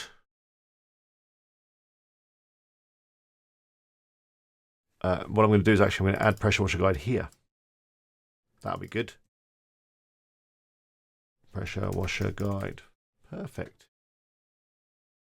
It is a little big, so I think if I just drop this number here down a little, perfect. Thinking it might need to go to the right. Let's click on these little dots. Justification over there. And that one there, that can go over as well. It's looking good. Now you can do some other really funky stuff. So like if I click on that image, they've got these effects. You know, we can make that pop.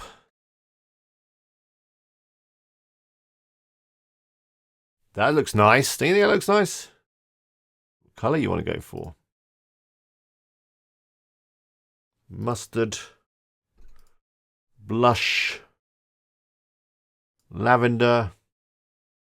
I don't know if that's too much now. Cherry.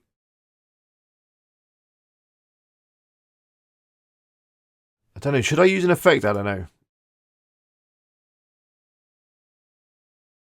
I kind of like it because it makes it less stock photo-y. That makes sense. I don't know, but the guy kind of disappears a little bit. He's not as clear as I thought. Love these effects. I could sit here all day just clicking on these effects. Oh, what the heck? We'll go for something bright and funky. Let's be funky. Let's go for mustard. Click apply. Now we've got a lovely featured image. for our post. There's also effects and things on the text I should show you as well. You can lift it up, and I'm not sure what that actually did, but it's useful sometimes. Anyway, let's go with that. Looking nice.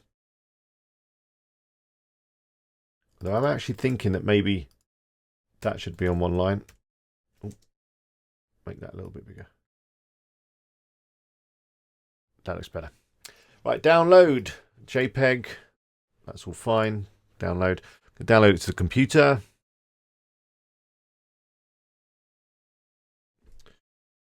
I'm going to name it the same as the article. In fact, I can just copy it. It's good for SEO and stuff. There we go. So now we can go back to our website and add the content. So I'm back on the website. Let's add our content. I'm going to go up to new and then post. What I'm going to do is I'm going to add the title here. Copy and paste. I don't even know if I need the word guide actually. I think I'll take that off. Come down here to categories. I'm going to add it to the beginner's guide cleaning category. Like that. And down here I'm going to add the featured image. So I'm going to click set featured image. Upload files. Select files. Select the file or the image I just created in Canva. Why that Grammarly thing's there? Oh, it's gone now. And then click set featured image. And then I'm going to click publish. And now I'm going to jump into the Thrive Architect. This is the WordPress kind of default editor, which is fine, but to do all the really cool stuff, we need to use Thrive. So click this big green button up the top.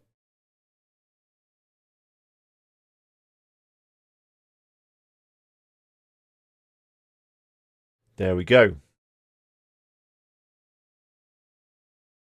Now it's kind of showing me the squashed up version because of I've got this article over here. But that's fine. That's fine. Down here, we can actually see what it's going to look like on things like tablets and phones. So on a phone, it's kind of cutting off my image a little bit. We can edit this template. It's really easy. Come over here to this and switch to the Thrive theme builder. Just adjust it now before we go too much further. It looks good on that one. I mean, that looks good. Looks good on tablet. Just on phone, it's cutting it off. So I'm going to click on this content box. Then I'm going to bring out this menu again. We're going to need that. And we've got some options here. And so this is all around this top bit here, this featured image content box. And I'll show you how to edit the other elements as well. It's pretty simple. You just click on them. But yeah, let's get this looking okay on a mobile so it's not cutting off the text there. So I'm going to go into background style. I'm going to click on here, which is the image. And let's play around with this image display. Let's try contain. There we go. That looks better. Not quite as high, but at least we've got all the text. So that's fine. Let's click apply. That's that done. And that will apply to all of the blog posts going forward.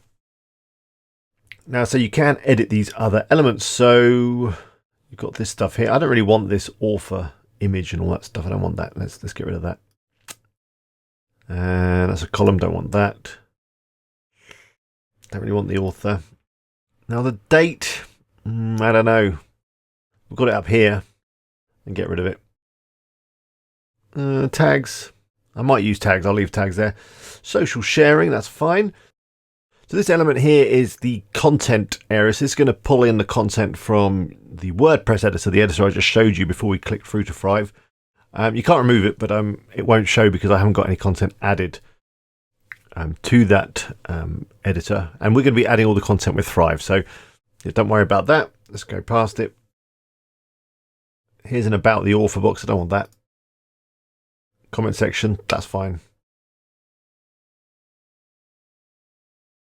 Here is the sidebar, and I think we'll do the sidebar a bit later on. So let's click Save Work. And let's see what it looks like on desktop. Looks good.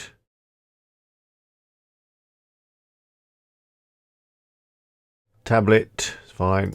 Mobile is fine. So let's add this content. Now we've got the template all ready to go. So I'm going to switch back to the Thrive Architect. So click on this little A up here.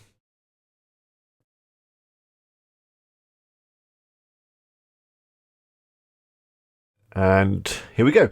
So let's start by adding this pros and cons. We've got these pros and cons at the top of this article. Let's bring that across a little bit. We've got a bit more room. So if we come up here, we can start adding different elements. Click on the little plus.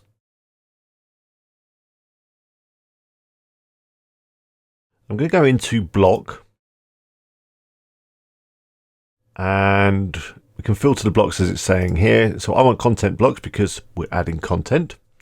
Got all these cool things. So there's actually a whole load of pros and cons elements that we can use. Just choose whichever one we like. I like this blue one. Or that one's good too.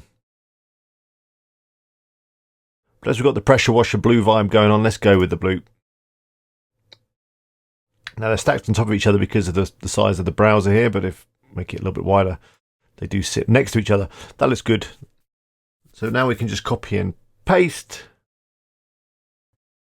So I'm just going to come over here, highlight that, click on here, paste it in, and this one, and this one.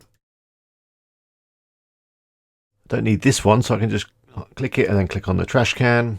This one, don't need that one, don't need that one, just this one. Copy and paste. There's the pros and cons. Now this conclusion section, I do quite like it. I'm wondering if I could maybe drop this this kind of opening a couple of paragraphs in. I'll change it to summary rather than conclusion. I think that'll read better. Then I'm going to scoop up this, copy and paste.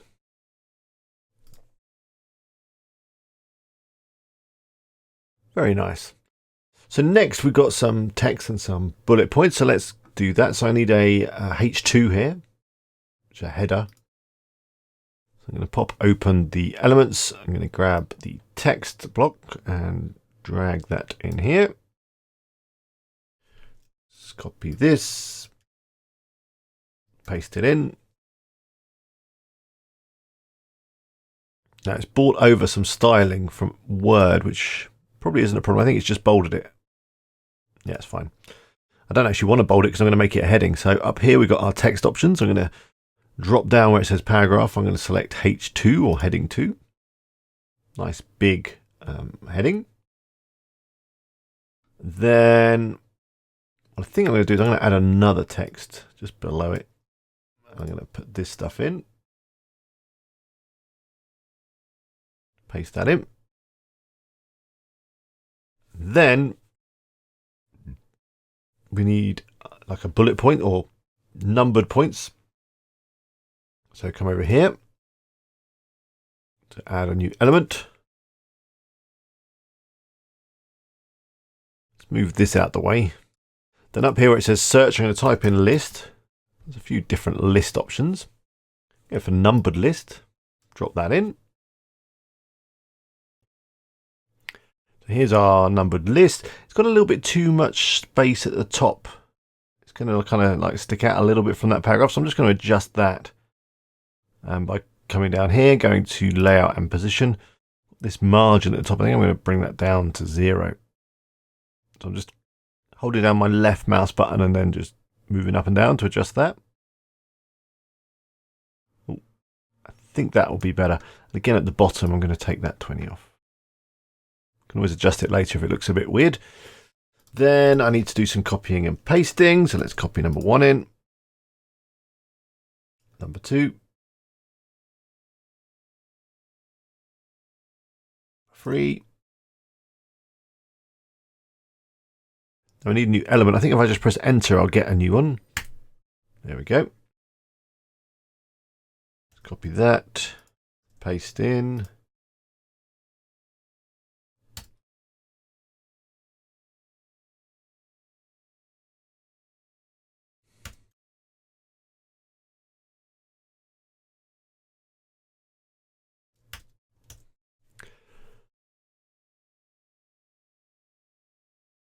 So there we go. That's our bullet points. Let's add this last bit of text. So again, I'm going to grab a text widget or text element.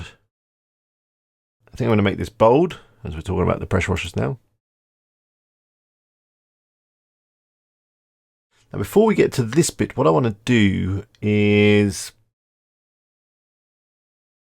add a table showing off these pressure washers. I think that'd be nice to have a table right here. And we can do tables with Thrive. I'm going to show you how to do that. And then afterwards, I'll also quickly recommend another plugin that I like to use for Amazon tables. So yeah, let's do a table. Now, before you start putting your table together, you're going to want to make sure that you've got some data about the products that you're going to be talking about that you can put into the table. So if I just scroll down, I've got one that I did earlier for the free products featured in this article. So I've just gone over to Amazon. I made a note of the pressure, gallons per minute, tank size, length of hose, power, kind of thing. So you're going to want to look for some useful information about the products that you're promoting and, yeah, put together a table. Now, to add the table, if we come up to the elements again and just do a search for table. Here we go. I drag that here. Got some lovely templates to choose from.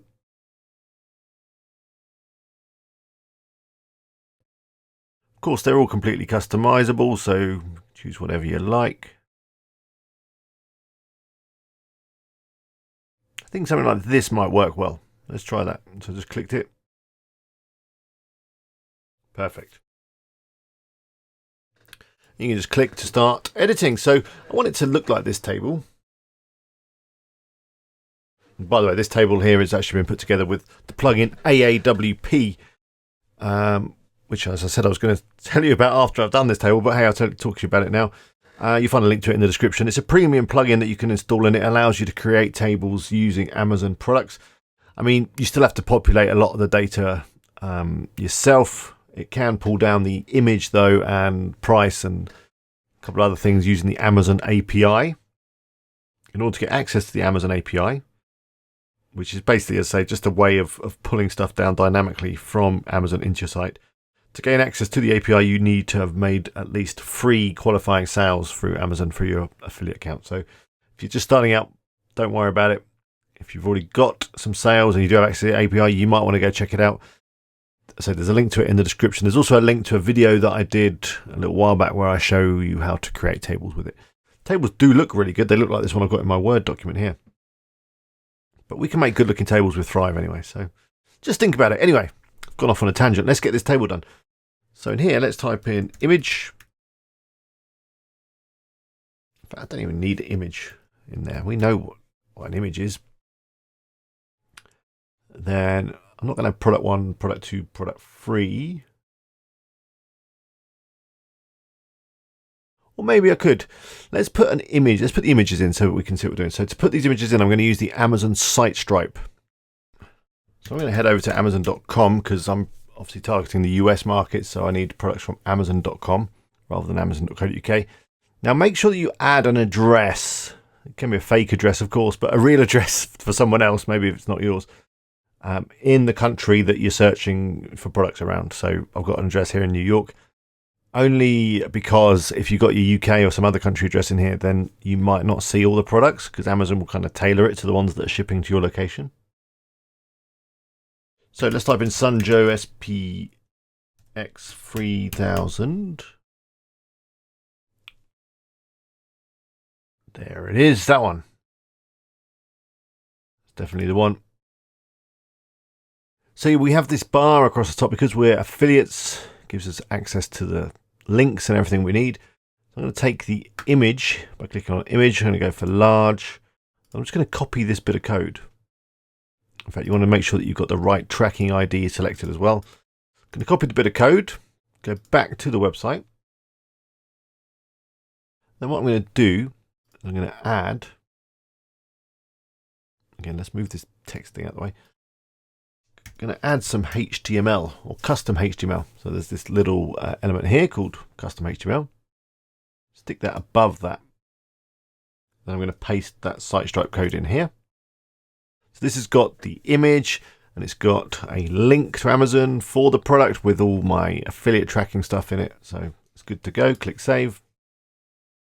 There's the image.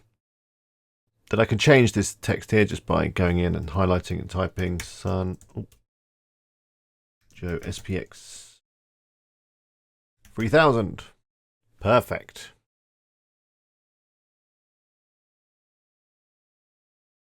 Okay, we need to actually do these, don't we? Let's type in product. Now this column isn't actually quite wide enough, so let's adjust that. So I need to edit the table. So again, easy to select stuff by going across the top here. I'm going to click table. I'm going to click manage cells. I'm going to click on this one. Click manage cells again. Then we've got this column width here. So let's make this a bit wider so we can get our stuff in. 100 pixels, probably about right. You've got some other options here. If you want to edit table, insert columns, all that kind of stuff. Let's click close. That's fine. Let's do the next one, which is pressure. Ugh. Still not quite wide enough. Maybe what I'll do is I'll just decrease the font on these a little bit. Get that down to 16. It's better. Gallon. Ooh. The gallons, probably. Gallons per minute. That's already on 16. They're all 16. That's good. Tank size. In fact, I'm thinking I need to make this column a little bit wider. So let's do that again. Let's go up to table. Manage cells. Click here. Manage cells again.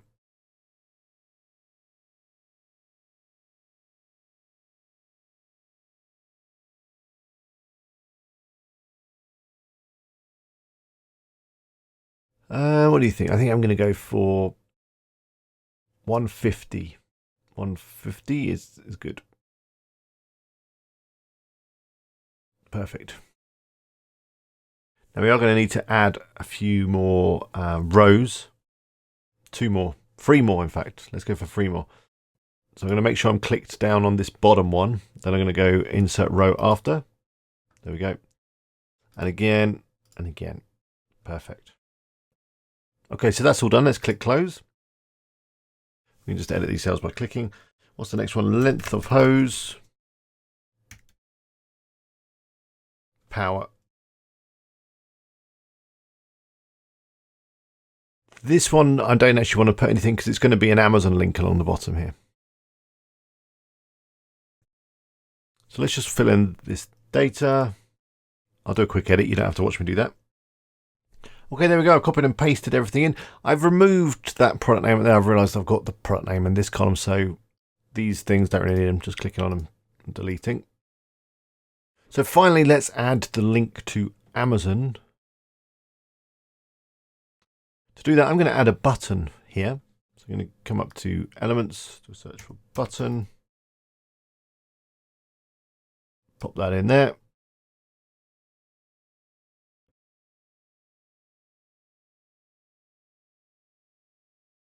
Put check price on Amazon.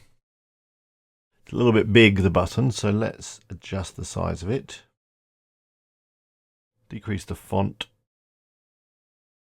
10. Line height is too much. Again, bring that down to 1. The letter spacing is...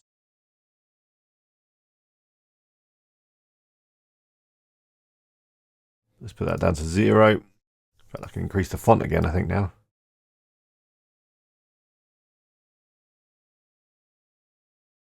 We'll go for 16. Let's click on here just to edit the button. Not sure about the blue for the button. Let's click here. I think I'm going to go for a green. Green is always good for a button. Something like that. I want to add a little icon. I want to add the little shopping cart. If I click on the icon, I can change it. Do a search for cart.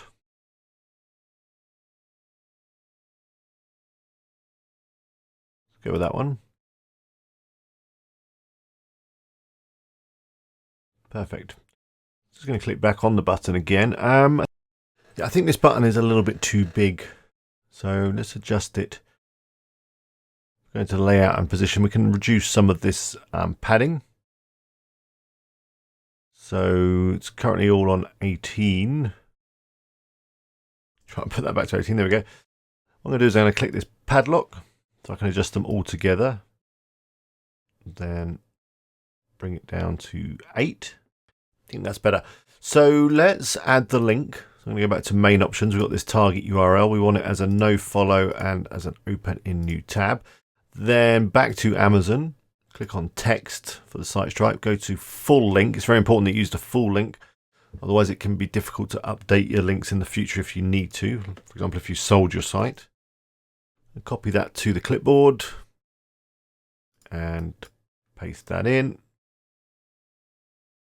And let's save and preview. Let's take a look at how it's coming together.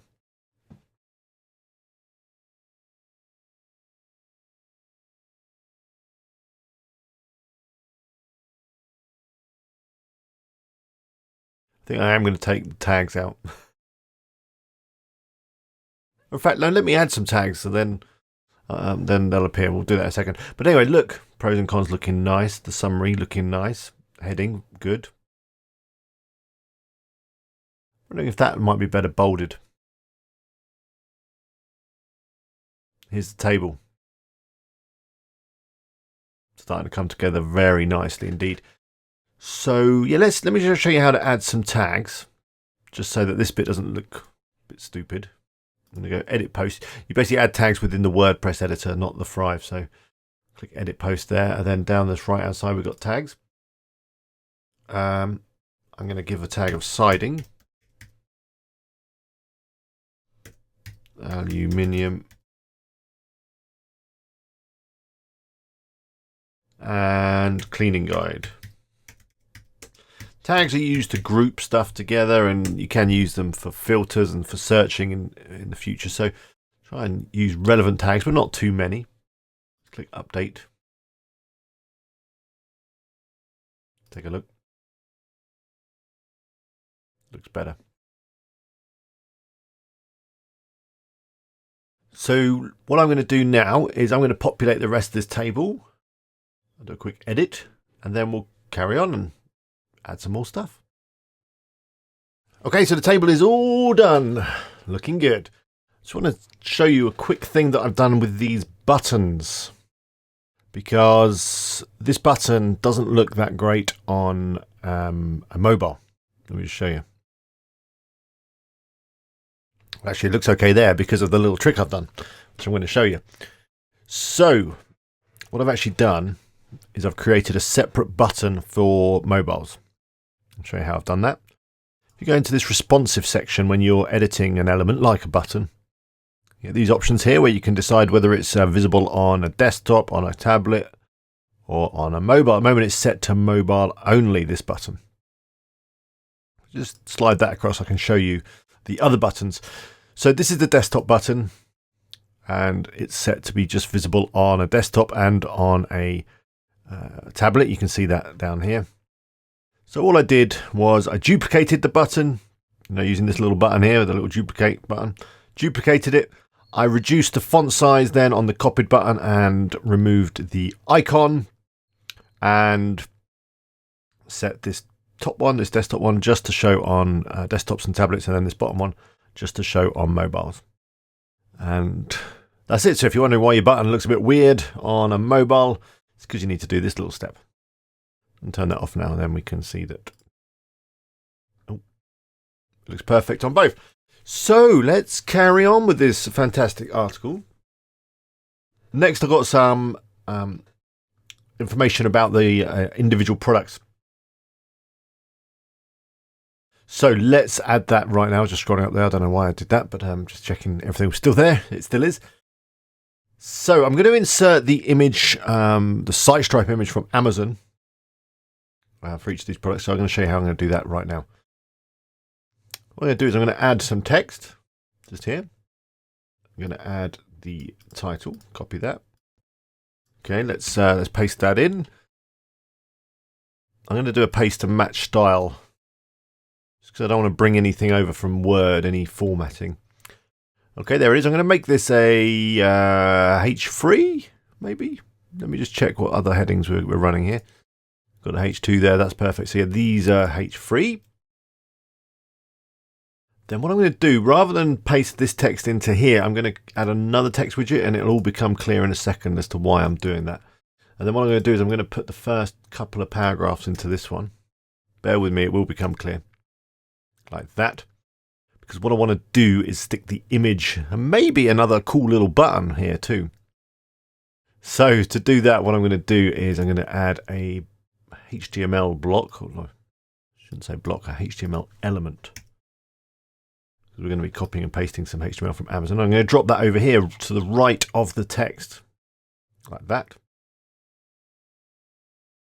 Then let's go into Amazon. So yeah, what I'm going to do is I'm going to get the image by coming up here, going image, large, and grab this code here, copy that into clipboard. Then we're going to stick that in here, paste it in. Beautiful. Slightly over to the left, you could come over here. You've got this alignment here. You can pop it over to the middle, or even put it over to the right. That might be better. And then I can adjust this column by just dragging. I'm going to put it, I think, probably good, 65-ish, 66, 66, yeah, 66, 34, perfect. And then yeah, I'm going to stick another little button here. So I'm just going to take this one. Just going to duplicate it. Is the right product, yeah, the Sun Joke. Just drag that down here. There we go, perfect. So you can see why I added these paragraphs here. It's because I want to add some more that's going to kind of wrap around. In fact, I may have added too much text.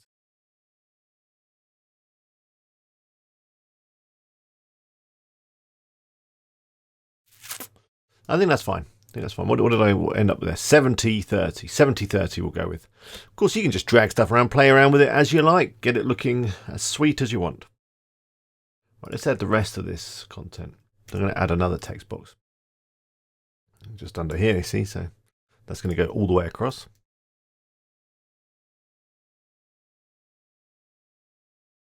That's good.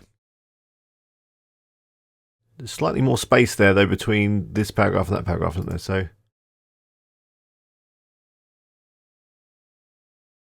I don't think I should mess with that too much. You could just reduce this margin here, put that down to 0. That looks about right. So we'll review it in a minute. So there we go. That's that text. We've got this here, the things we like, things we don't like. And I think there's a fantastic block to do that. So let's have a look. Go into blocks. Use a pros and cons block again. And I think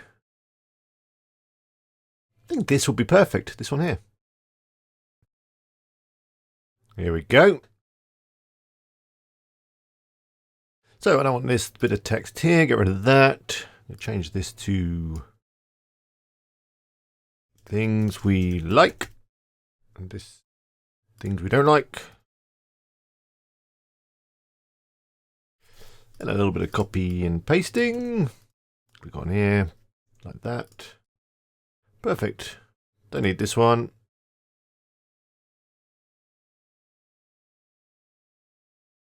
Yep, that's it. Don't need these, let's delete them. I'm just selecting and pressing backspace. Get rid of it. Perfect. It's looking good. I don't think we need this conclusion. Get rid of that. So that's our first product, the Pressure Joe. Perfect. So we've got a few others to add. Let me bring that over. A few others. We've got 3 other products. We've got a bit of blurb and we've got the frequently asked questions. So let me just quickly add these other products. I'm going to go through exactly the same process that I've just been through. Adding the text, adding the image, adding the button. Yeah, let me add them and then we'll carry on. Okay, so I've added all the products to the article. I actually realised that there was a product missing off the table. So I've added that as well. This Simpson, a gas powered, should I say petrol? For those of you in the UK, yeah, gas powered pressure washer. So I've added that. And then here are all the products with the lovely things we like and things we don't like, and the images and the buttons. And yeah, it's looking really good. So what we've got left to do now is this bit of blurb here. So I want to make this look really nice. So we need to add a header. So let's edit. And come over here, edit with Thrive Architect. Just going to be some copying and pasting.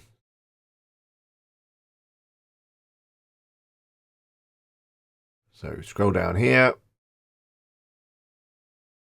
I'm going to add text. By the way, a little tip here, you can pin the little elements that you use all the time. I've pinned the custom HTML one up here. That's one I use for site stripe images, that kind of thing. But yeah, the ones that you find that you're using a lot, pin them up the top for easy access. Right, let's copy this in. Just going to highlight that. I'm going to paste and match style. Then I'm going to make it a H2. I'm just going to scoop all this up.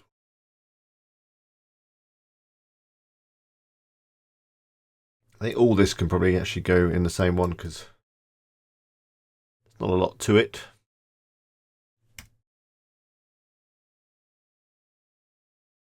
There we go. I'm going to make these H3 or a heading 3.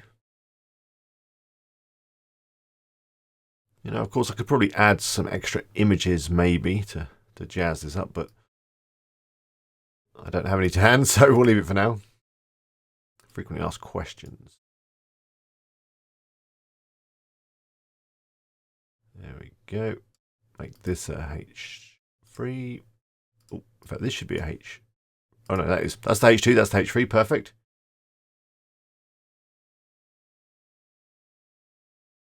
Final verdict, H2. So that's about done, I think. Okay, there's one final thing that I want to add to this bit of content, and that is a table of contents. It's a good thing to have. I think we'll slot it in here underneath this lovely summary. So up to the elements, and let's search for table. There it is, table of contents. Let's drag it down here. Got a choice of different tables. Oh, lovely.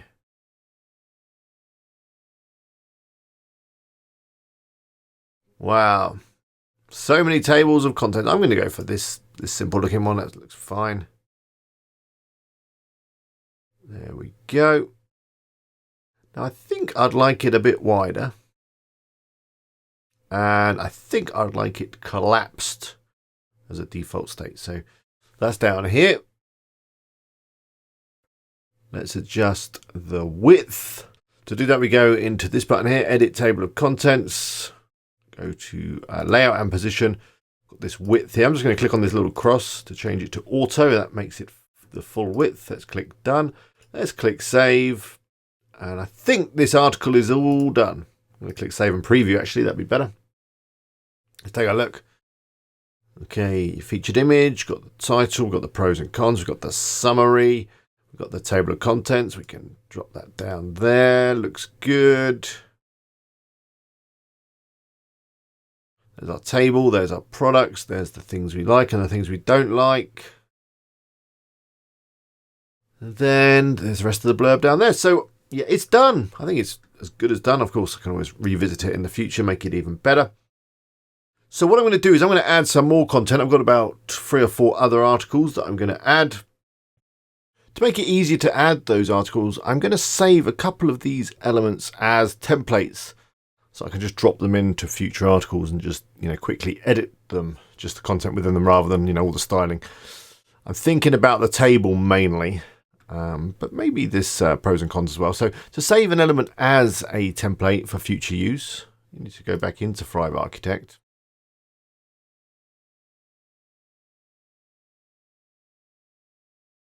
And then you just select the element. I want the whole thing here. So it's this whole summary and pros and cons block together. There's a little picture of a floppy disk here, which I think is a weird icon to use in 2020 because most people probably don't know what a floppy disk is. Anyone probably under the age of 30 doesn't. But anyway, let's click on that floppy disk. And we can save that as the pros and cons. Have a category if you want. Let's create a category, shall we? Content templates. Perfect. Then we'll click Save New Template. There we go. And I'm going to do the same on the table. So I've got this ready to go. Of course, when I insert it into other posts, I will have to change the products, but you know, all the layout and everything is done for me. By the way, on the table, I should probably mention this. I noticed it while I was adding this Simpson that I forgot. These coloured lines on this particular template, you might be wondering how on earth do I change them? Well, you have to go into Manage Cells, select the one you want to change, and then you click Manage Cells again, and then you go to Shadow, and then Inner Shadow. There is the colour there. So if you're wondering, yeah, sorry, I digress. But yeah, again, I'll just save this as a product. Comparison table. Again, we'll put it in the content templates and save. So I've got my templates now. I'm going to go off and add some more content. I'll see you in a moment. I've added 5 pieces of content to the website. We've got best pressure washer for boats. We've got best pressure washers for under $200, best pressure washers for under $300, electric pressure washers, and how to clean aluminium siding, of course, which was the one I added originally. So now what we're going to do is just finish off these posts. We're going to make an edit to the actual post template so that it will make a change to all of these posts and subsequent posts that we add in the future. Before we do that, I just want to quickly show you this post. And for these ones, I've used AAWP, which I think I mentioned earlier. It's a fantastic plugin, and you can use it to create tables like this, and it creates them using the Amazon API. So these images and these buttons and a few other bits and bobs will pull down using the Amazon API, which is basically just a way of getting data from Amazon and putting it into your website. Now, I'm not going to do a full tutorial right now on this plugin, but you'll find a link in the description to a video that I did a while back, all about AAWP and how to use it and all that kind of stuff. So go check it out. You'll also find a link to AAWP down there as well. So what we need to do is we need to edit this sidebar. Put something down here. Put my picture, a little blurb, that kind of thing. I'm also going to put a affiliate disclosure or disclaimer, very important thing to have. So we'll do that now. So what we need to do is edit the post template. So if you go up to edit with Thrive, rather than going into the Thrive Architect, which is for the content, you know, the actual article, if we go to this one, the theme template, we can change those things. So let's start by adding an affiliate disclaimer or an affiliate disclosure. Amazon say you need one of these. You just got to make it clear that you're going to earn some money if someone clicks one of your affiliate links and makes a purchase. So I think we should add it just above this post title. So I'm going to come over here, go to plus, add an element. Then within our building blocks down the bottom here, we've got this styled box, and that's what I'm going to go for. I'm going to drop that there. I mean, you can put it where you want, but it has to be obvious. People can't miss it. You can't hide it somewhere. You can't have it at the bottom of the post. It needs to be somewhere near the top. So I'm going to put it right at the top to make sure no one misses it. Okay, we've got loads of lovely designs in here, but I want one that just looks like a note Green one there is all right. That's all right there. Oh, that's perfect. Look at that. It's like a post-it note. But yeah, you can choose whichever one you like. I'm going to go for the post-it note. Now, I've got some text that you can use. You can copy it off my website. I've got it in my clipboard, so I'm just going to paste it in. This bit actually is going to be a title. Let's get that, put that, do that, copy, paste. There we go. That's it. So this will appear on all of the posts. It's part of the template. I think that's fine. You can't miss that. So let's have a look at this sidebar. I mean, you probably change this sidebar as you work on the site. You might want to add ads or whatever you like.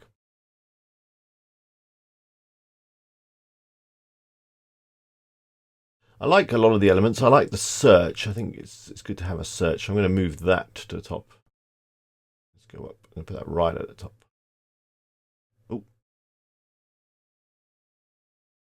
there we go. I know we have a search here, but you know, they'll miss that once they've scrolled down. Actually, I'm going to put it below the about. Let's put it in here. Here we can have something like about us. Hello, my name is Alex, and I've been trawling the internet. Find you the best pressure washers.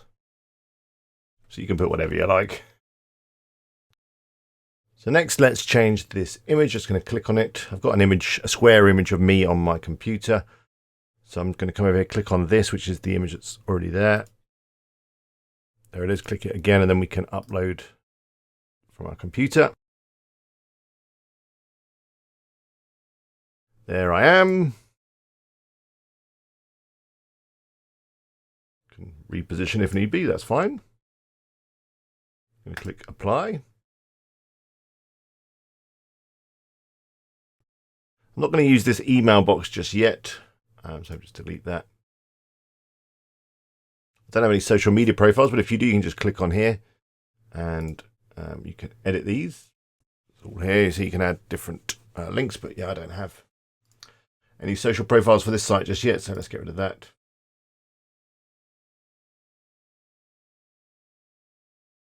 Now this latest post, we can adjust that if you click here. Get it.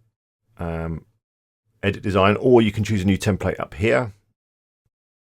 So I want to go for something which has got the featured image. We can always edit anyway, make it our own. Let's just go for this. It's fine.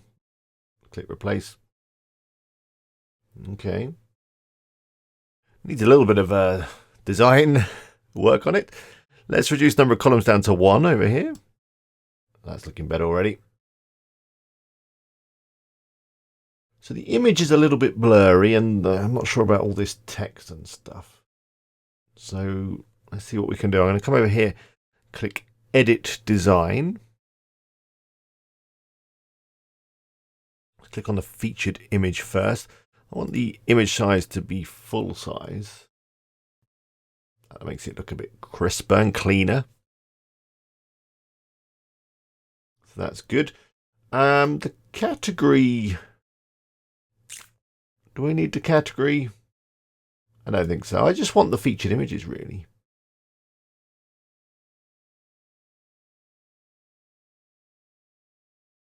Don't want the post content. I guess we could have the text, you know, it's for screen readers and stuff. They can't read images, so maybe the text is a good idea, but let's make it a bit smaller. I just clicked on it there. And we've got the line spacing there, which is a little bit too high. Put that down to 0. Oh, it's got another line height here. I think let's just take that down. There we go. Put that to 0.5. There we go. Maybe the font does need to be a little bit bigger. Let's have a look. Let's drag that up. Okay. That's not looking too bad. Now, what are we on? 16? Perfect. Let's get rid of this read more. We don't need that. All right, that's looking good now. Let's just click done. Let's just do a save and preview. Let's have a look at it. So here we go. Here's our post. There's our affiliate message. I like that. I don't think it's too big, is it? Is it too big? I don't know. We'll leave it for now. Here's our sidebar looking good. Here's the latest post. They look really nice. You click on the image to go through to the post. And featured images are looking good, aren't they? We've just got this last bit here, which is the categories. Which I don't think we need right now. I want to keep the sidebar nice and clear because I'm going to be adding some ads and things later on. I don't think we need that, so let's just get rid of that. Let's go back into the theme template for the post. Scroll down, let's get rid of this dynamic styled list. Yeah, it's perfect. And of course, we can increase the number of posts that show here. You know, you just click on it. It's set to show 6 at the moment. You can increase that. Unfortunately, I've only got 5 bits of content on here. So, is it 5? 1, 2, 3, 4, 5. Yeah. When I add some more, it'll obviously fill out. Let's just save work, very important. Maybe save and preview. There we go. So that's our content all done, looking real nice. Isn't it beautiful? So next up, we're going to do the category pages. Basically, the pages that we're going to add to this navigation. So they're going to be based on the categories that I've added the content to. So I've got buyer's guides, I've got cleaning guides. I'm going to create some lovely pages that show off the content. Well done if you got this far, you're doing really well. But yeah, let's carry on. So earlier in the video, we created some categories. Do you remember? Some categories for our posts. So what I want to do now is create some pages that represent these categories. So we go and take a look at them. They don't look that great. I mean, they're not bad. They're not bad, but I think we could do better with a page. Let's take a look at this one. It's going to look very similar. I mean, they're kind of fine, but, you know, the images are getting cut off and stuff. They need a little bit of work. So what I'm going to do is I'm going to create some pages that are going to kind of be these categories, and then I'm going to redirect these categories to the pages. I know that sounded a little bit technical, but don't worry, it's going to be fine. So let's create our pages first. I'm going to create pages for the main categories. So that's buyer's guides and beginner's guides. So let's go up to new page. Buyer's guides. Let's publish that.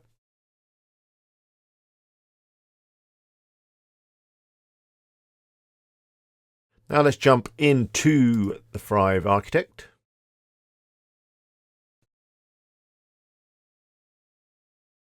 Then I'm going to go for pre-built landing page. Jump into Shapeshift theme. And, well, we can choose from any of these. So I like this first one, but of course you can choose whichever one you like. So just click that. And here we go. We can now start editing. So I need to put some blurb in here. I like that blight. I like this blue text here. Let's just change that to pressure. Oh, it's not blue anymore. Never mind. Washer buyer's guides. I want to make it blue. I'm just going to highlight it. Come up here. Click the blue. Apply. Perfect. Let's just change this. Pressure washer buyer guides to you find the perfect washer for you. Have I used the word washer too many times? I don't know. Then this text, again a bit more blurb. Let's think of something. We have researched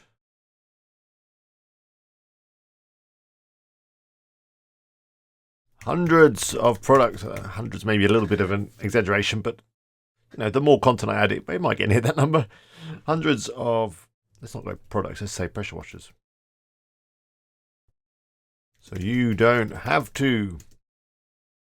I want to get the keyword in again.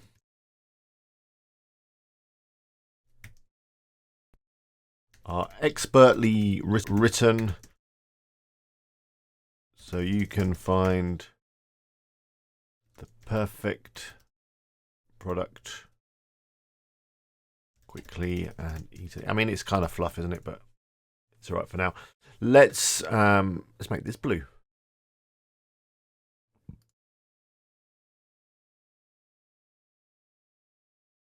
Now, I'm not sure I want this button. So I think we'll get rid of the button. Now here we need a lovely image. Don't we? A lovely image. So if I click over here, go to background style, got this image here. So I need something kind of square. I'm going to jump into Canva. Create a new design, custom dimensions. I reckon something like 600 by 600 should probably be fine. That's square. Then let's go to photos. Search for pressure washers.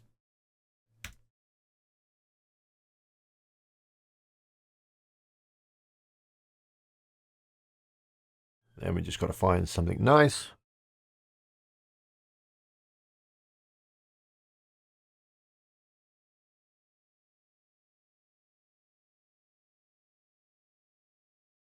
These are all kind of decking related. I must do an article on decking soon. Man on roof is quite good. That's kind of cool.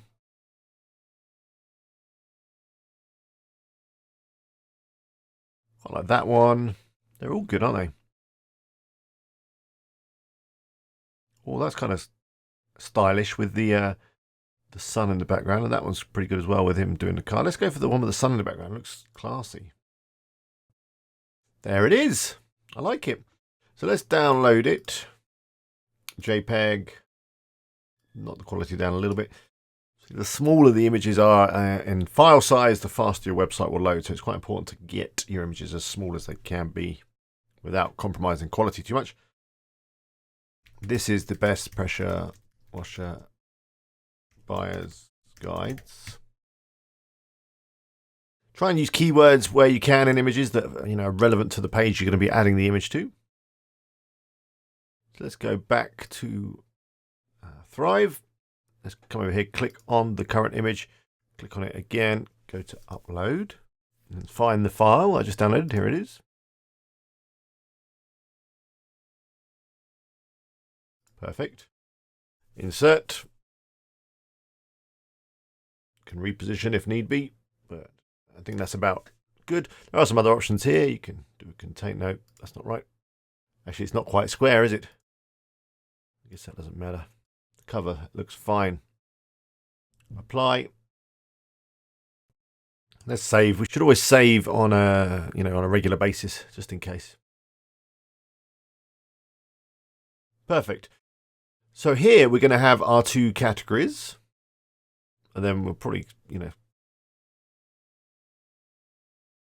get rid of some of this down here. I don't know if we need all of it, but let's have a look. So here, let's set this post list first to be the right one. We click on it, go to post list, go to filter posts. So we want to display posts. I want to have some filtering. I want to filter by category, and I want it to just show the buyer's guides.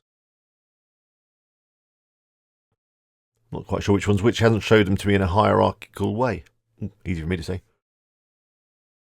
Well, I know it's the one that's got, I think, 4 posts in it. So let's see what happens when we go for this one. Save and close. There we go. Now we're going to need to edit this design a little bit so that the image looks good. I think I also want to probably drop the date. Or not. It's really up to you. Depends how often you're going to be adding content. If you're not going to be adding content that often, maybe you've got evergreen sort of content, you're probably going to want to lose the date. But anyway, let's click Edit Design. I am going to ditch the date. So I'm just going to click on that and then click on the little trash can. Get rid of that.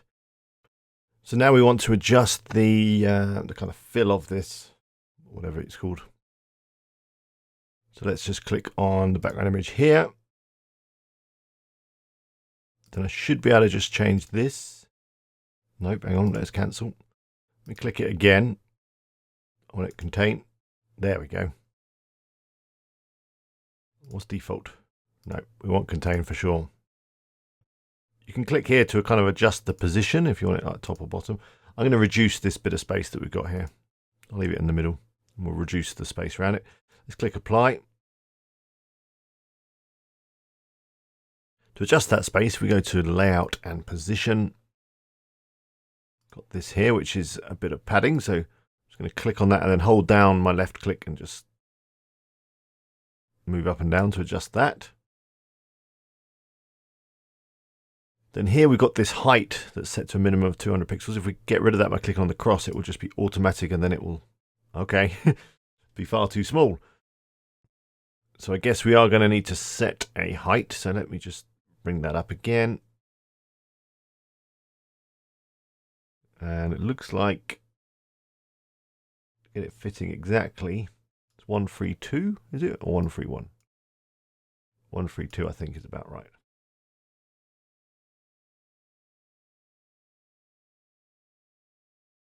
There we go. Let's click done. I think we should just have a quick preview actually. Let's go save and preview. Wow, looking nice.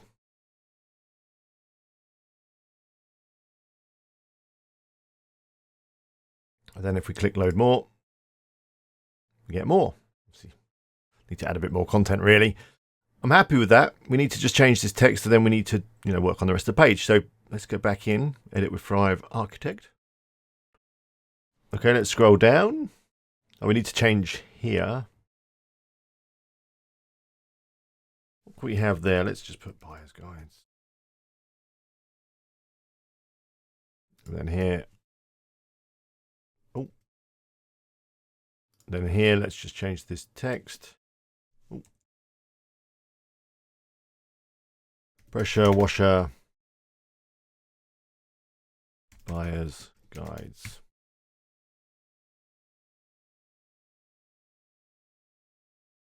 Regardless, let me just put some blurb. I'll fast forward to the video.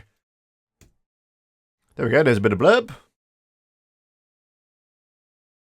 So this one is going to be basically the same, but it's going to be for the other subcategory, which is pressure washer accessories, which I don't think I've actually got any content for at the moment, but not to worry. So let me just quickly do that. I'm going to just do exactly what I just did.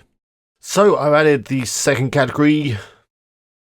There are no posts to display yet because I haven't got any accessories buyer's guides written. So I'm going to get them created as soon as possible and get those added. Just a quick note on content and how much content you need before you launch your site. I recommend you add at least 20, maybe 30 posts before you make the site live, just so that it can launch and it's fairly well populated, quite well filled out, and Google has got some content to get its teeth into. Anyway, let's carry on and finish off this fantastic category page. So I don't need any more of these category or subcategory sections. Of course, you might, depends on your content and the structure of your site, but I don't need them. So let's go back in to the Thrive Architect. Let's get rid of them. Let's take a look at the other elements on the page.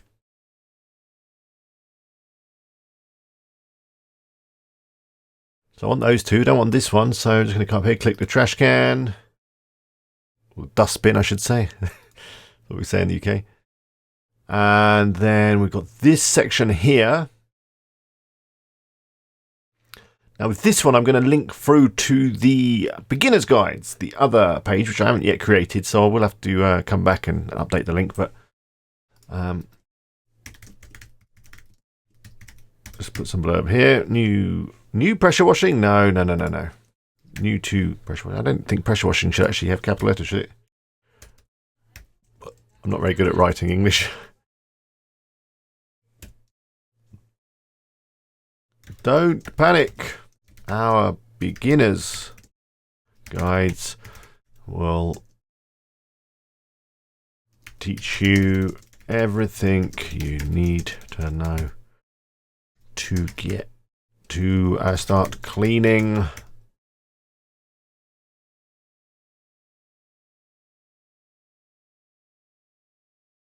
maybe I don't need any more words. Let's just get rid of that. Then this, I'm going to change it to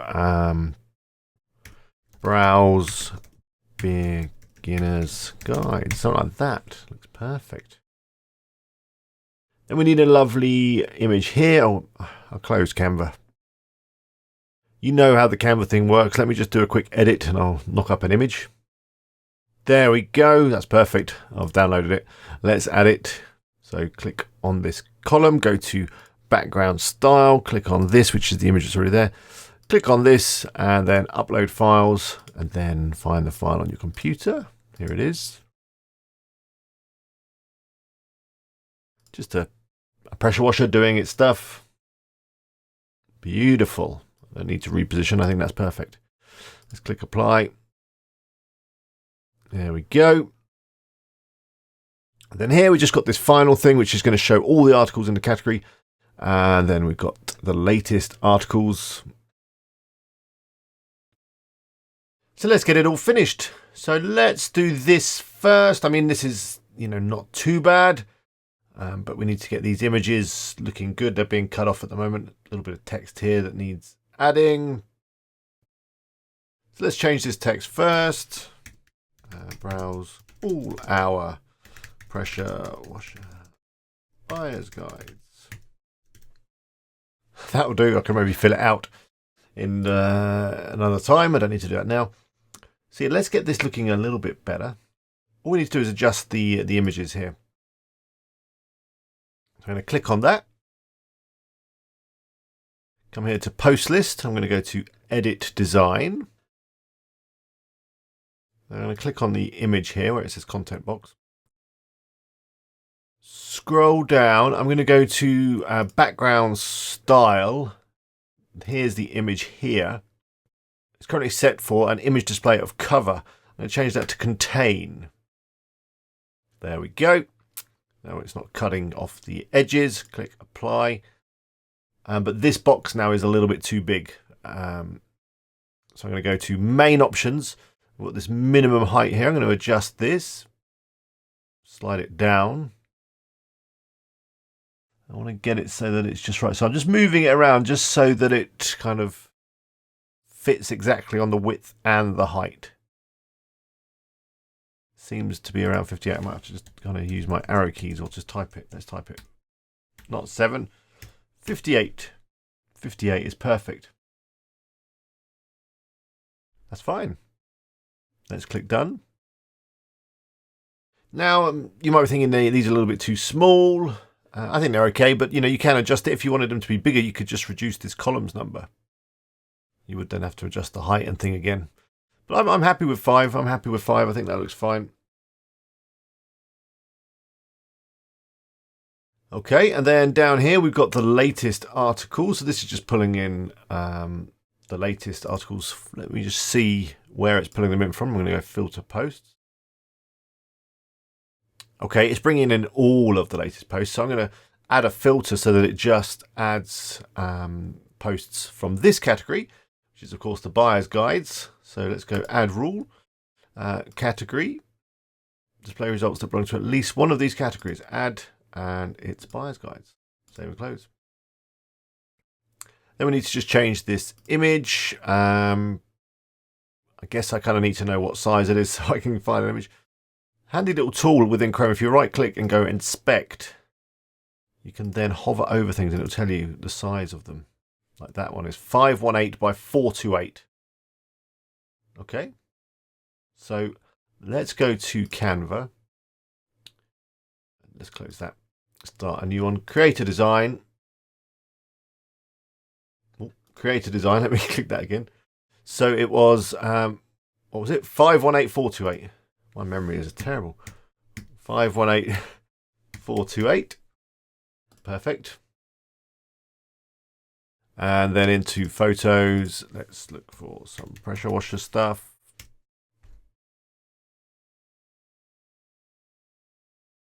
This one's pretty good. Have I used that one before? The one just, it looks familiar. I think maybe I have. Any of these are good, aren't they? I like the fence one there. That's good. We'll go with that. Fill that like that. Yeah. That'll be fine. Download. I'm going to do it as a JPEG. Just bring the quality down a little bit because I want the file size to be small. Click download.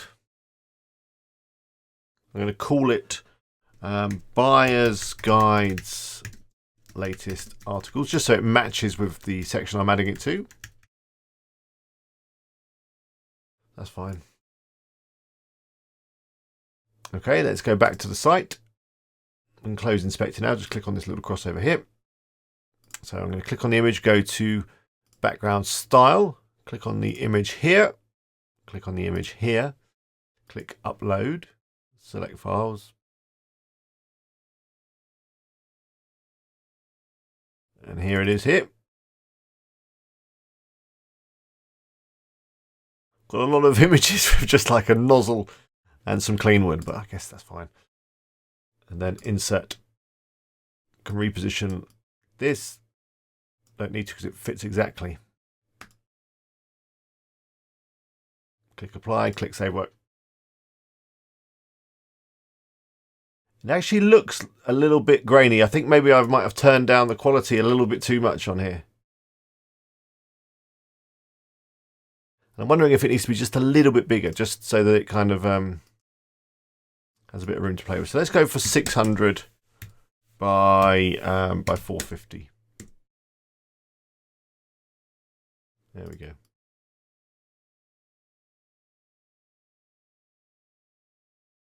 That's all good.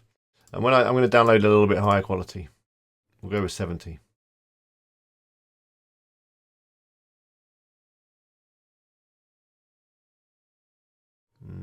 I do want to replace, thank you.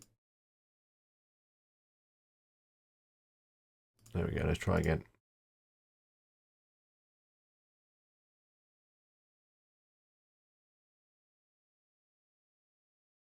Still looks a little bit grainy. Can reposition it now, fine. We'll go with that. So that is the silo page or the category page or whatever you want to call it done for the pressure washer buyer's guides. I think we should have a quick look at it. Let's go down here and go save and preview.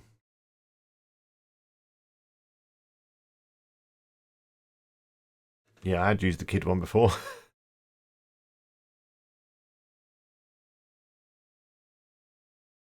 So you need some content for the accessories.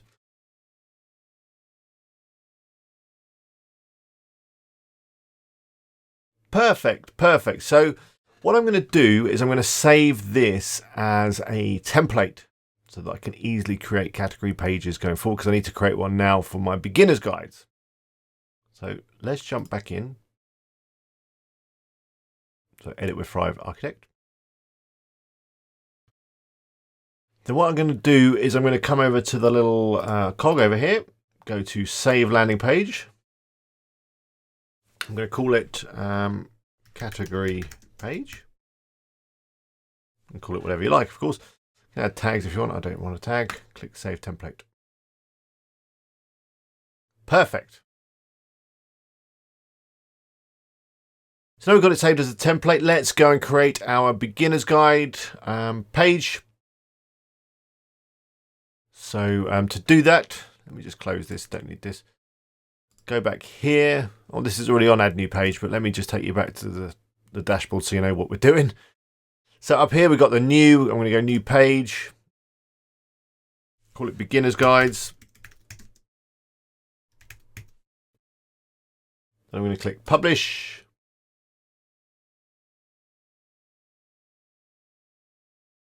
Perfect. I'm going to go to Launch Thrive Architect. Okay. I'm going to go for Pre-Built Landing Page, and then down here we've got my Save Landing Page templates or whatever. There it is, looking nice. Give that a click and then apply template. Doesn't have a header or footer at the moment, so we need to do that. I'm going to come up here, click on the page with a little cog, and just kind of click on the eyeball there to get that header. And then down the bottom, I think we want the footer here. Don't know if we want that bottom bit. No, we haven't got anything there yet, so let's not worry about that. So perfect. So what I'm going to do is I'm just going to work through this, just change it to be beginner's guides, and then we'll crack on with the rest of the site. So yeah, all I'm going to be doing is just changing this so that it filters from the right category. So this one, it might be, let's get rid of this. I haven't got much content on at the moment, obviously, to play with. I do have a cleaning guide, so let me just add that. Save and close.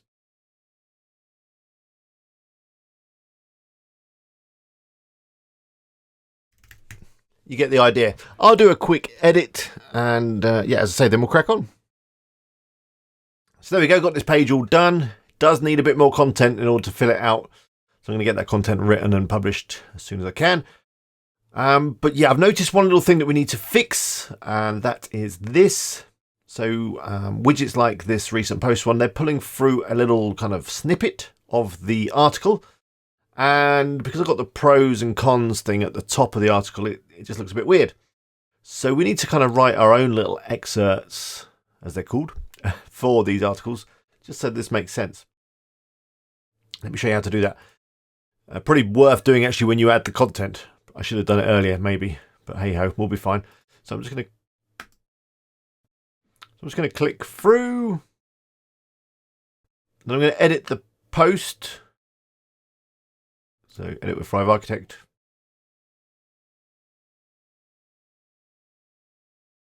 Then I'm going to click up here on the post with a little cog. Then in here where it's got post content, I'm going to go in.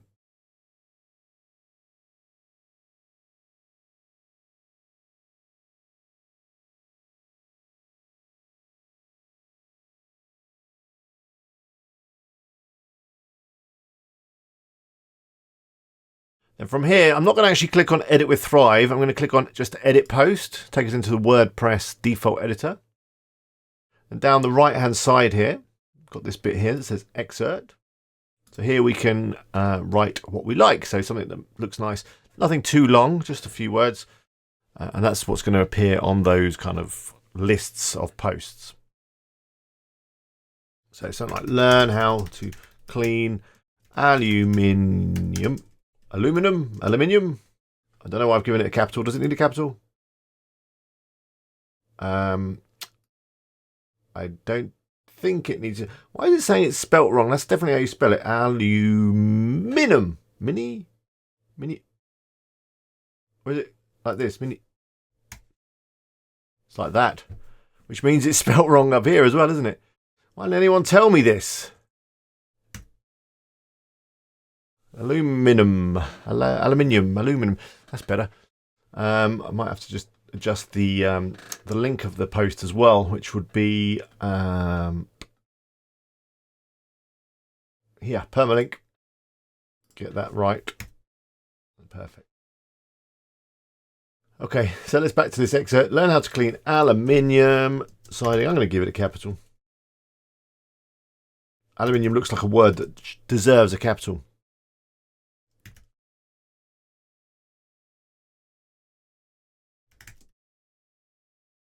Something like that, I think we'll be fine.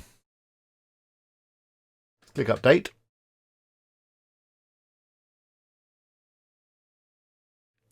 Perfect. So let me just go straight back to the beginner's guides. So now when we look at the list. Oh, let me just refresh. It's still not showing it. Let me just edit and check that this has got the right setting.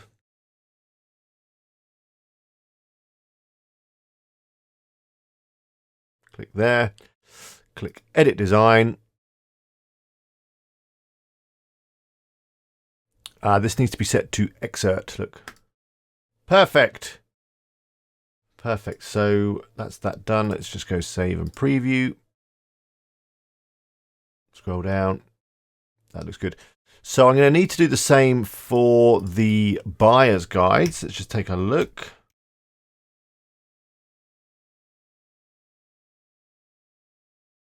See these? Yeah, none of these are making sense either. Oh, why is it not letting me click through? Okay, let's just see what's going on here. So editing the page with Thrive Architect. Let's click on this. I think it could be this, link entire item content. Let's just turn that off, and then all that means is that you have to just click on the title, I think. Doesn't make much difference, but hopefully it'll fix it.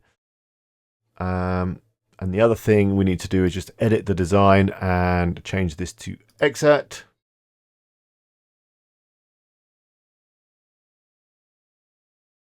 And these are actually making sense. Now, did I set an excerpt on these? Maybe I've already done it.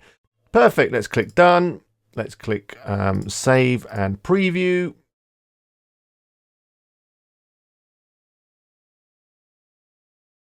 There we go. They look good. There we have it. Let me just see if I have added an excerpt, or maybe it's pulling it in automatically. I can't remember. I added these articles quite a while ago. Oh, there we go. Yeah, the excerpt set. Perfect. Perfect. Perfect. So what we need to do now is this menu. We need to start adding some things to this menu, like the 2 pages that we just set up.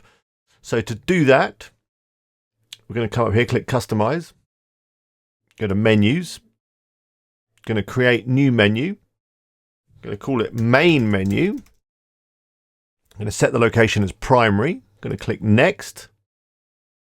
I'm going to click Add Items, and then I'm going to add the beginner's guides and the buyer's guides. Perfect. Then I'm going to click publish. That should have done it. Let's click the cross and have a look. Okay, it's not appeared, so we may just need to edit this header. Let's go to edit with Thrive Architect. I'm going to click on the header up here. Then I'm going to click Edit Header over here. Click on this menu, Custom Menu. It's currently set to Menu Source as Custom. Let's just set it to Main Menu. There we go. Perfect. Save. Probably will add a few other things along here, maybe a Contact Us or something like that, but that's fine for now. Sorry, let's just save and preview.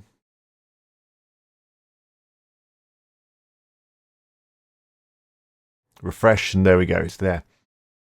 We can click through. It's all good. So I think the next thing we should move on to is the home page. So yeah, let's do that next.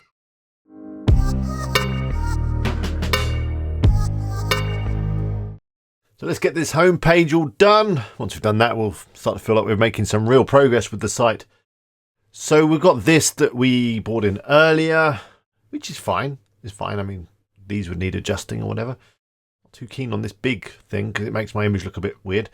I like this. I'm probably going to do something with this. But yeah, let's work through it, and I'll show you how you can, bring in more blocks and just kind of make it your own. So let's go with this link up here, edit with Thrive Architect. So I'm going to get rid of this top bit first because I'm not going to be collecting email addresses just yet. I mean, I could, of course, just get rid of this and add a button or something. But I'm going to try something different. So I'm just going to remove this, come over here, click on the little trash can. Then I'm going to click on this plus to add a block.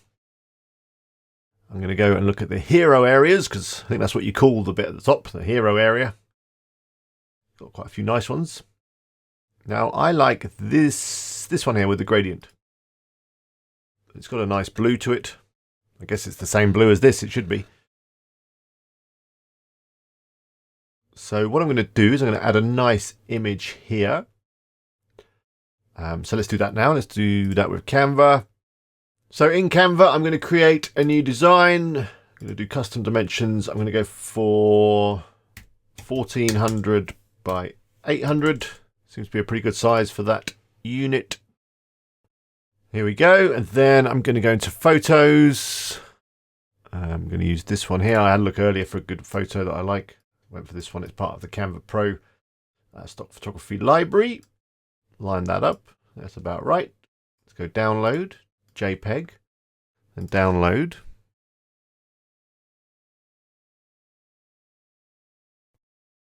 Call it Pressure Washer Hero. Go back here, make sure that I've selected this top area. I think I have. And down the left-hand side here, I'm going to go to background style. This photo here is what we want to change. I'm just going to click on that. Click on it again here. Go to upload, select files, find the image on my computer. It's right there, Pressure Washer Hero. And give it a click and then click insert into post. There it is, beautiful. Come over here, click apply. You can reposition with a little dragging around like that if you want to. Click apply. That looks good. And then of course we can change this text. Expert guides. Let's go pressure washer guides.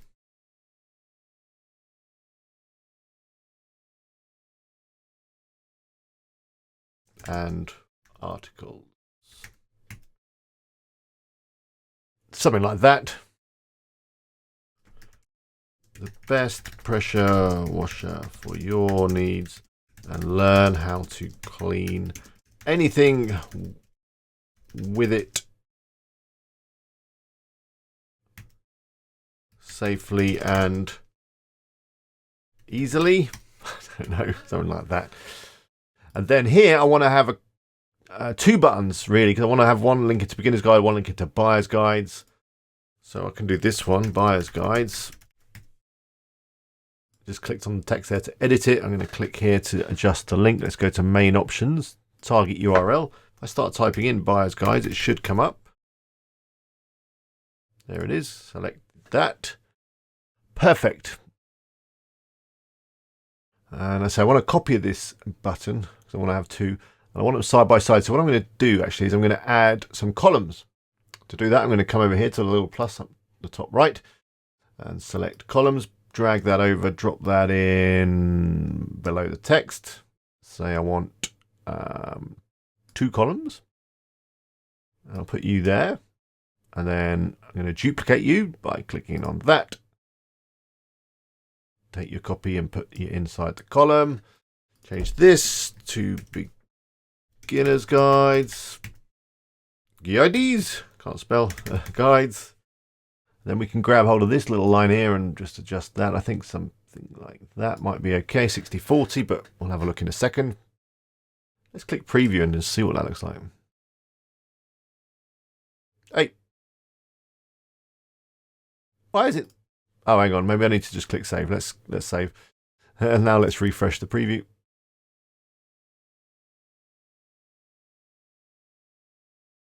What? Let me close that and try again. Preview. Okay. It's gone right over there, which I don't want that really. So what I'm going to do is click on the block, and then if we untick this, untick this, we can adjust some things. Probably about 1024 is about right actually. Maybe a little bit more. Let's go for 1145. Save work. Let's just click preview again. Refresh. That's better. That'll do. I mean, I could play around with that all day, but let's move on. Okay. Close the preview. Let's scroll down. So this recent posting, I'm not a big fan of this big thing. So yeah, I'm going to get rid of that. In fact, I might just ditch this entire section by clicking on the trash. I like this, don't know where to start, but I'm going to move that down, I think, a little bit. Let's move it down out of the way. I think I want it down the bottom of the page. I'm just going to drag it down here somewhere. Sort it out in a minute, put that there. Let's go back to the top. I like this, I do like this, so I can change this to something like latest pressure washer articles. Out about the latest, find out about pressure washers and how to use them. Perfect. So I like this post thing. Let's just see what it's bringing in. I clicked on filter posts. It's bringing in all of the posts, that's absolutely fine. Got a little issue with the size of the thumbnails again, so let's fix that. So I'm going to go to edit design. I'm going to scroll down, go to background style. Actually, I need to click on the actual image. There we go. Background style is there. I'm going to click on where it says featured image. I'm going to adjust the image display to be contain. Better. Click apply. Then, hang on, what? Yep. I need to do it on the hover state as well. So at the top here, we've got this state normal. If we change it to hover, that's what it's like when someone hovers on it. Click on this again. Click on the featured image, switch it to contain. Click apply. It was already on contain, that's weird. Oh, well, it seems to have fixed it. So yeah, you've got this thing where you can adjust it for the different states. There we go, that's fine. Now I just want to adjust the height. So I'm going to go to main options, adjust this minimum height. Bring that down to where it's just fitting nicely, I think. Is it 198? Or was it 200? No, I think it's 198. That looks perfect. Okay, let's click done. That's nice. This bit here where it says category 1. I mean, if I had a lot of content, I'd probably break it down by categories, but at the moment I haven't. So for now, I'm just going to have it all in one. So let's just change this to buyer's guides and beginner's guides. Still, icon is a pie chart, not really relevant. Let's click on it and click change icon. Just want a kind of document, article-y sort of thing. I mean, I doubt there's a pressure washer, is there? Icon, let's have a look. No. Is there a water droplet? That'd be cool. Ooh, yeah, that. I like that. Perfect.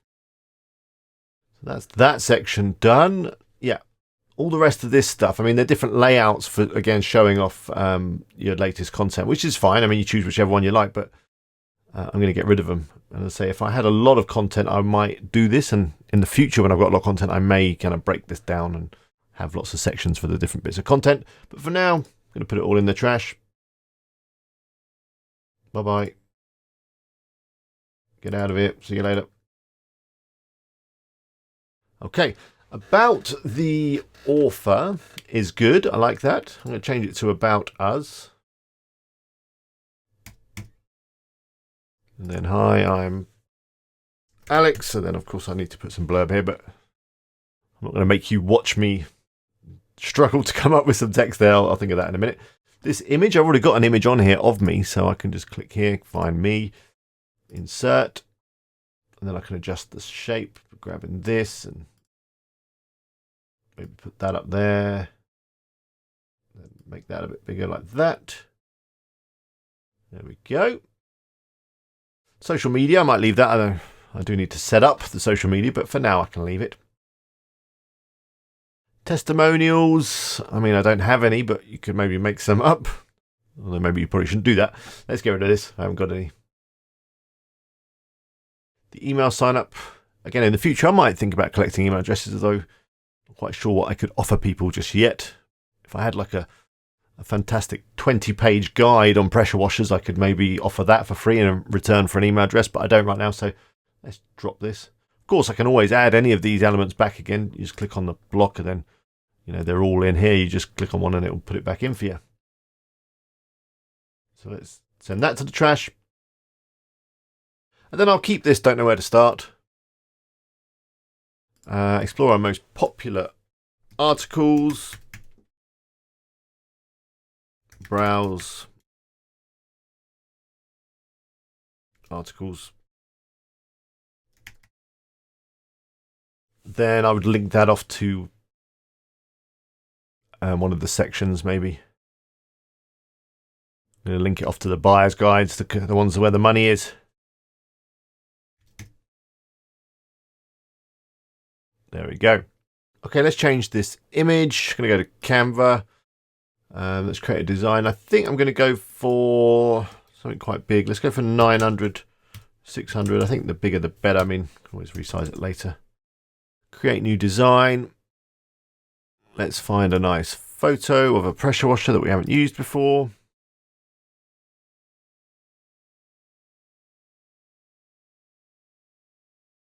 So many pressure washer photos.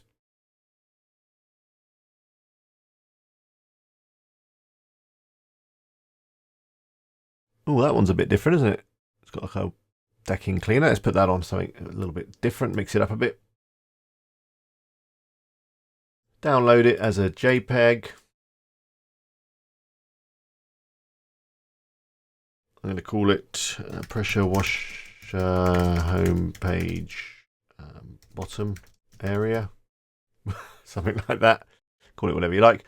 Then go back to the site, click on it, go to background style, click on the image here, click on it here, go to upload, select the file, this one here, insert into post, perfect. Click apply, click save, and I think that's the homepage done for now. I mean, of course, it's going to be an ever evolving and improving page as I continue to work on the site, even after launch. Let's just have a quick look, save and preview. There we go, top's looking good. Our latest articles. All that water droplet's fantastic. And there's me. I need to do this Latin, I'll do that later.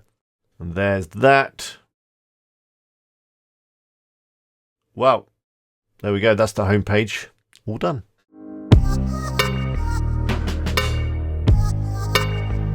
Part of the video, we're going to be adding a few more pages. These are pages that you've really got to have.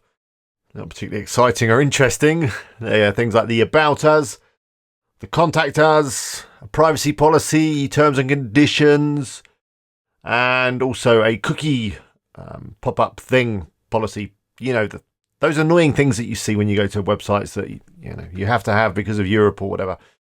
We're going to be adding all them. So to add a new page, if you want to add any new pages, just come up to new and then go to page.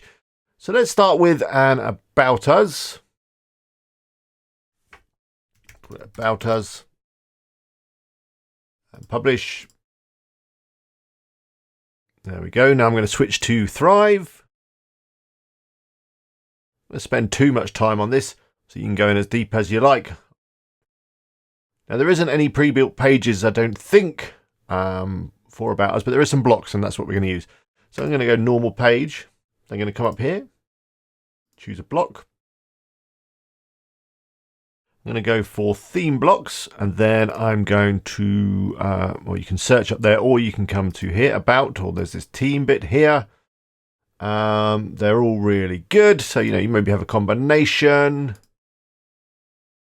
like that one, which is sort of like the one we got on the home page. Then down here, down here, we'll add another one. So up here again, block. And then let's add a team one. This is quite nice. This is quite nice too with the blue. We'll go here. There we go. And then obviously you'd fill it all out with information. Now, I don't have a team as such for this website, but I do have some writers that I use, and I do have an editor. So, I'll put their information here. And anyone else that happens to help me on the site, I'll get a picture and stick them in here as well if they're okay with that, which I'm sure they will be. Up here, you obviously write about yourself, and you might need to, elaborate on a few bits and just kind of say that you're into whatever it is you're writing about and that you do lots of research and all the rest of it. You may, of course, want to assume a pen name, and that's fine too. So use a different name and just have a stock picture of someone, and that way you can kind of keep your identity private. So I will update this page later. Of course, it's very easy to edit. Just use your Thrive. I'll just come here and edit all the things as usual, replace the images. But I'm going to go away now and get some pictures of my team and fill it all out. Okay, so the About Us page is all done. I've populated it with some words. I've also put these words on the home page. Remember, I had that About Us box that I'd not populated. This one, let me show you. So yeah, I've added the words here and added a link through to the About Us. Yeah, done some blurb and added my team members. I took out one of the columns because there was 4 columns. Just wanted the 3. These are actually people that work with me. So it's all good. They were helping me with this site. So I want to quickly show you how the columns thing works. So yeah, there was 4 here. All I did was come over here. You can select the different elements across the top. Very useful to remember that across the top. But yeah, if you take out the content box, you can then take out the column like that. Pretty simple. Of course, you've got undo here if you need to put anything back. There we go. So that's the About Us all done. So next up, we'll do a Contact Us page. Just want a very simple form. I mean, you could add your phone number and all that kind of stuff, but I'm not going to on this affiliate site. Just a form, just in case people want to send me a message. So again, I'm going to go new page. Call it Contact Us. And then publish.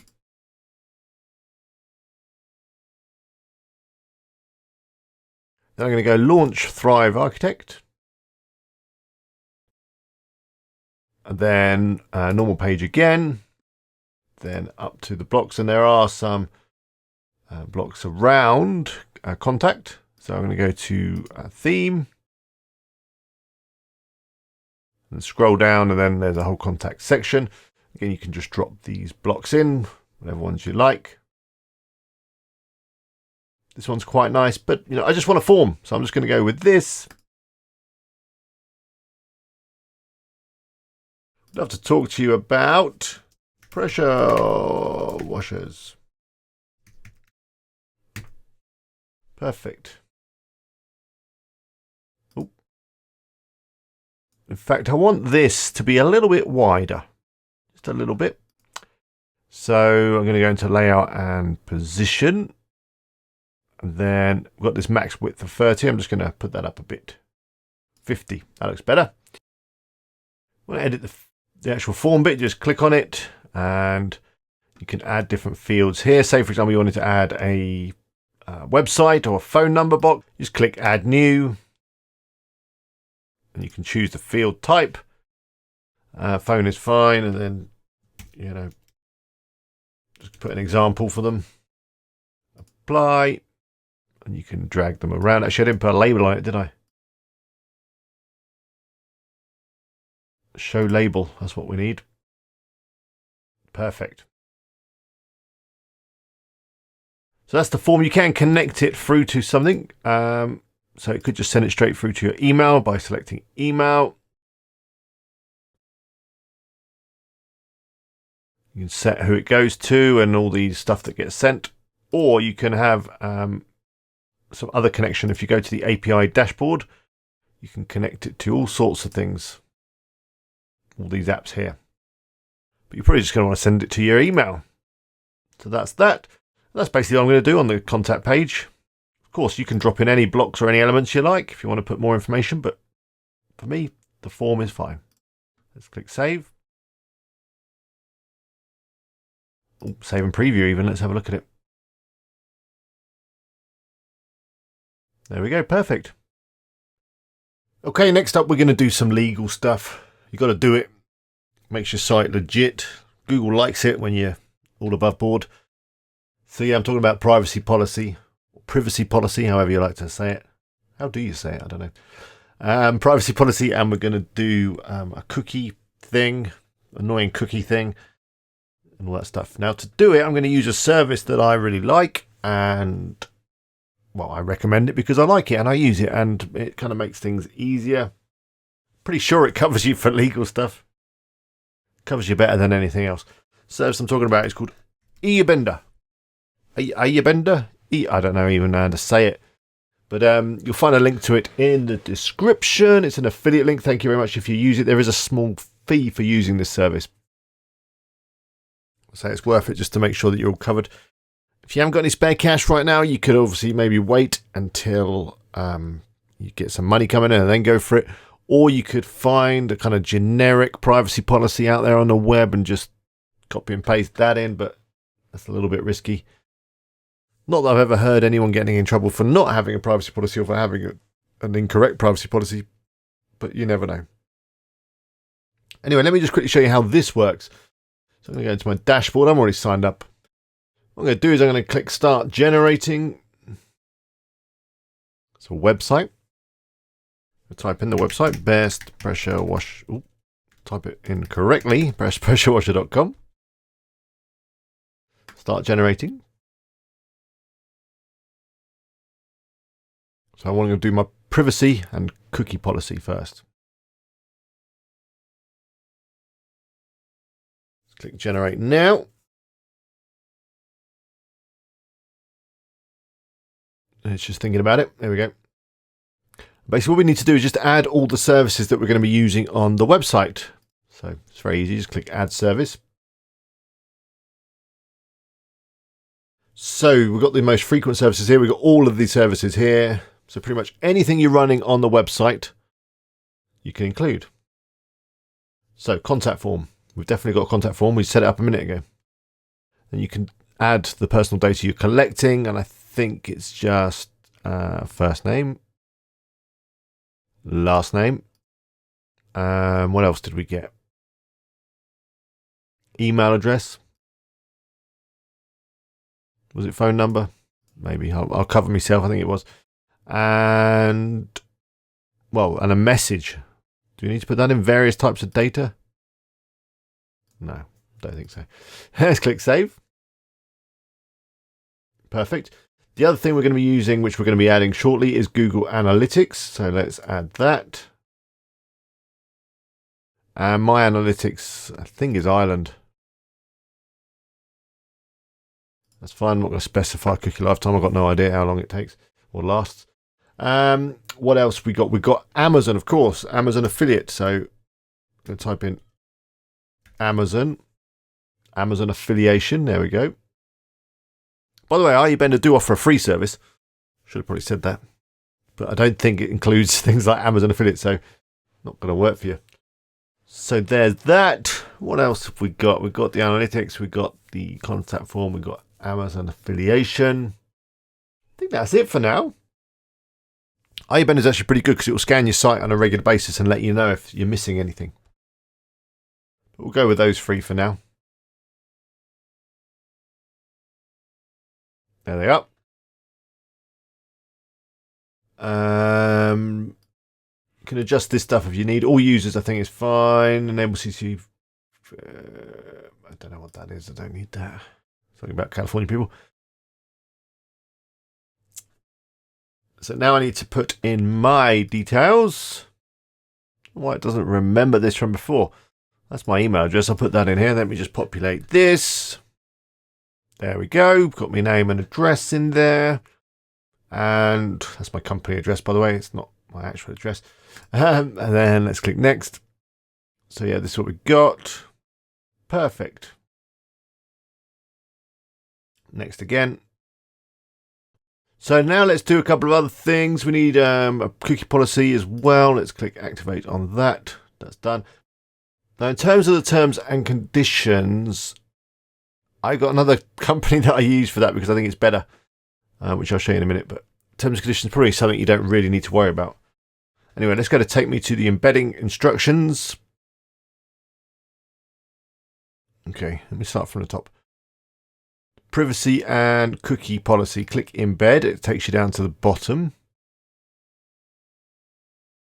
Now I like to go for the embed the text in the body.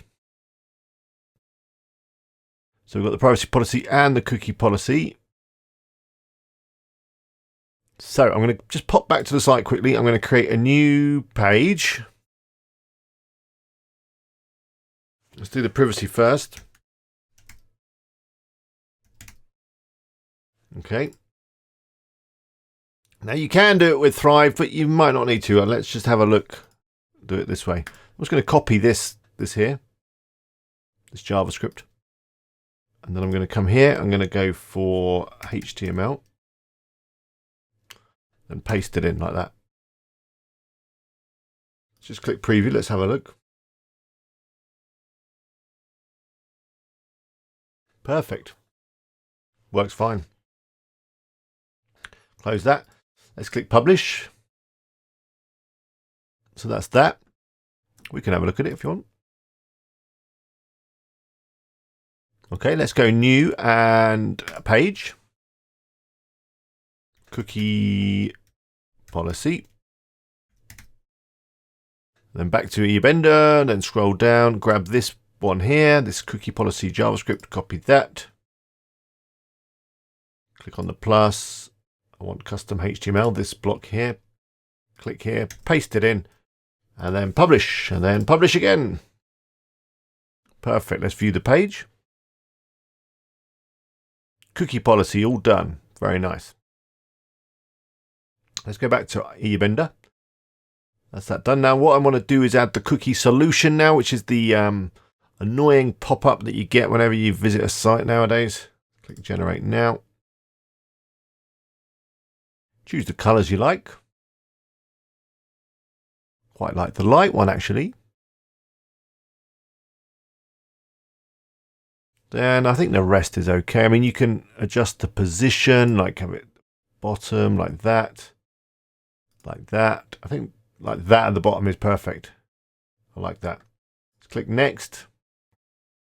So to add it, we just need to copy this code. I'm going to click copy. There we go. And we need to add that to the head of the site. Very easy to do that with Thrive. Let's go back to the site. Let's go to the dashboard. Then we're going to go to the Thrive dashboard. Then if we scroll down, we've got analytics and scripts here. We can click manage scripts. So then all we need to do is go add new, and then it's got a box for the script here. We paste that in, give it a label so we know what it is. The eBender cookie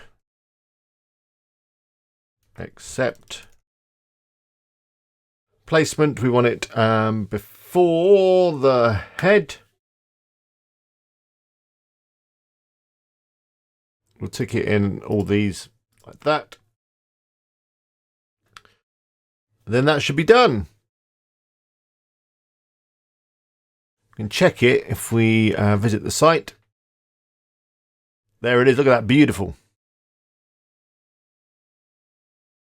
Now it's currently linking off to this, which is fine. That's fine. Works well. I guess you could link it through to the cookie policy on the site, but that's fine. Click accept, it's gone. Shouldn't come back and bother us. So that is the privacy and the cookie policy all done. So just want to quickly touch on terms and conditions. I guess you need them. I've got them on my sites. I'm no lawyer or anything, but yeah, they seem like a good thing to have. I get them from this company here, docular.net. I think they're better than the eBender ones because this is specific for affiliate websites. It's £36, probably about $40, something like that.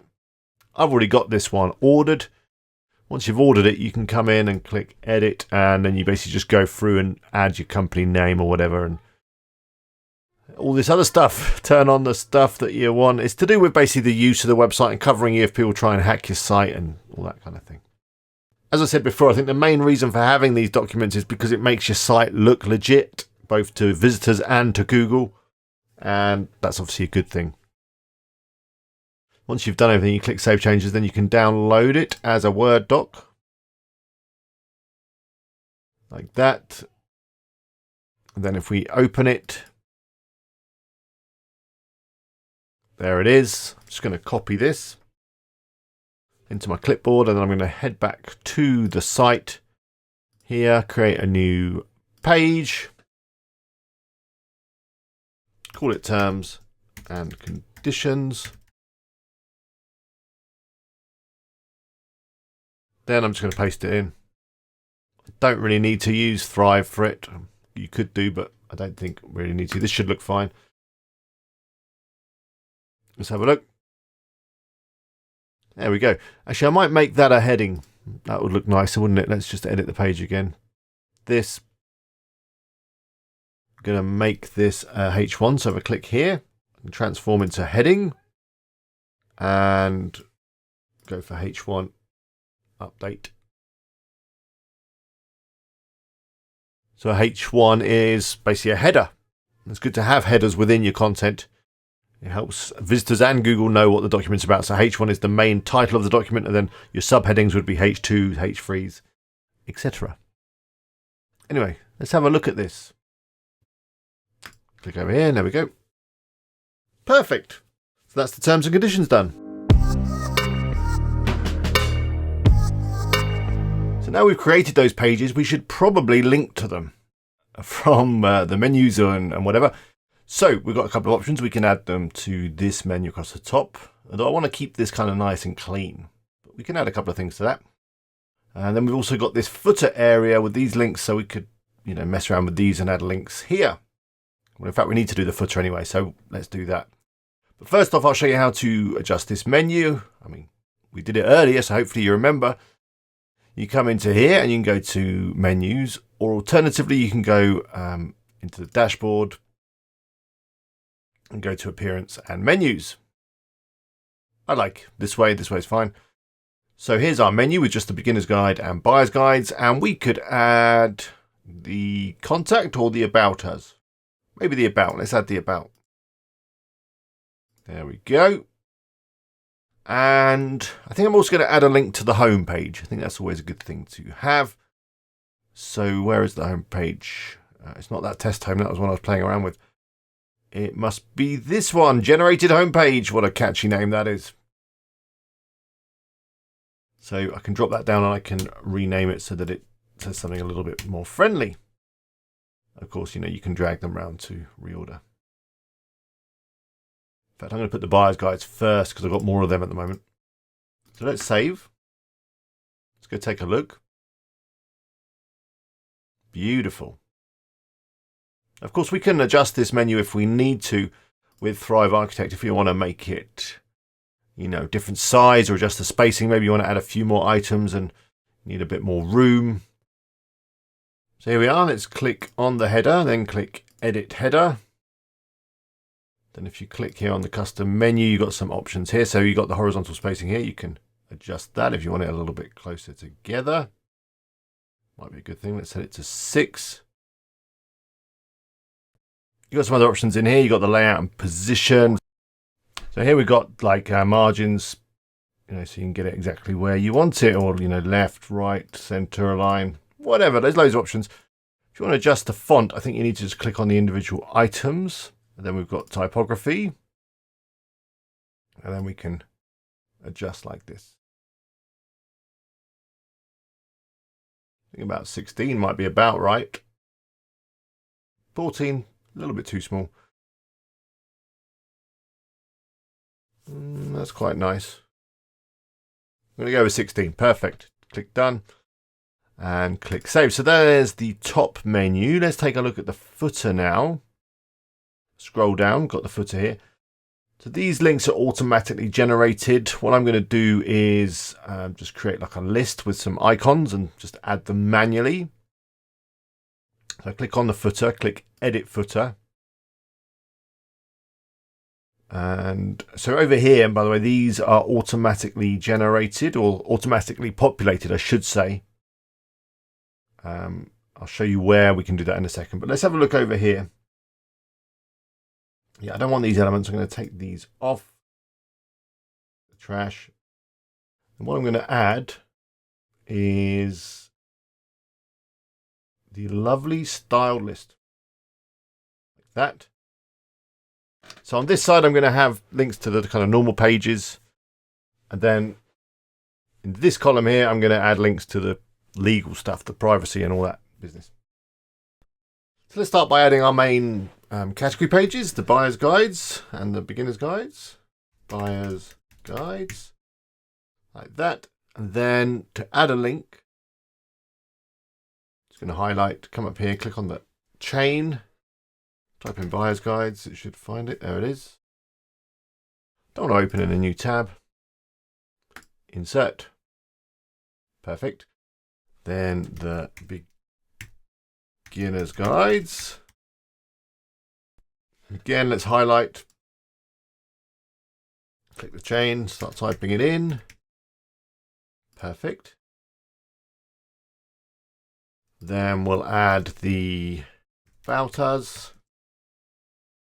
Do I need a capital U? I always think it looks a little weird, but I guess I've done a capital G there. I probably should. So let's link that through. Then finally, we should add the contact. So I'm just going to duplicate this one, clicking on this. Type in contact us. And then highlight it all. Click up here. Take that out and then type contact. Perfect. So there we go. I want to change this icon. So let's click that. What have we got? Let's click change icon. Got 7,856 icons to choose from. That's quite a lot. I'm guessing like a bullet will be fine. We've got any bullets? We've got a classic little round bullet. I know what we need. We need the droplet, don't we? Of course we do. The water drop. Perfect. Beautiful. Oh, but we need it to be a different color. Oh, I like these. Look at these. No, that's too much. It's too much. It's too much. Cancel that. I want the color, so let's go for the lovely blue. There we go. That's perfect. I think there's a little bit too much space between them. That's what I'm thinking. So let me just check the layout here. We've got this bit of margin here within the list item layout and position area. So bring that down. I think 0 is actually fine. We don't need any margin. There we go.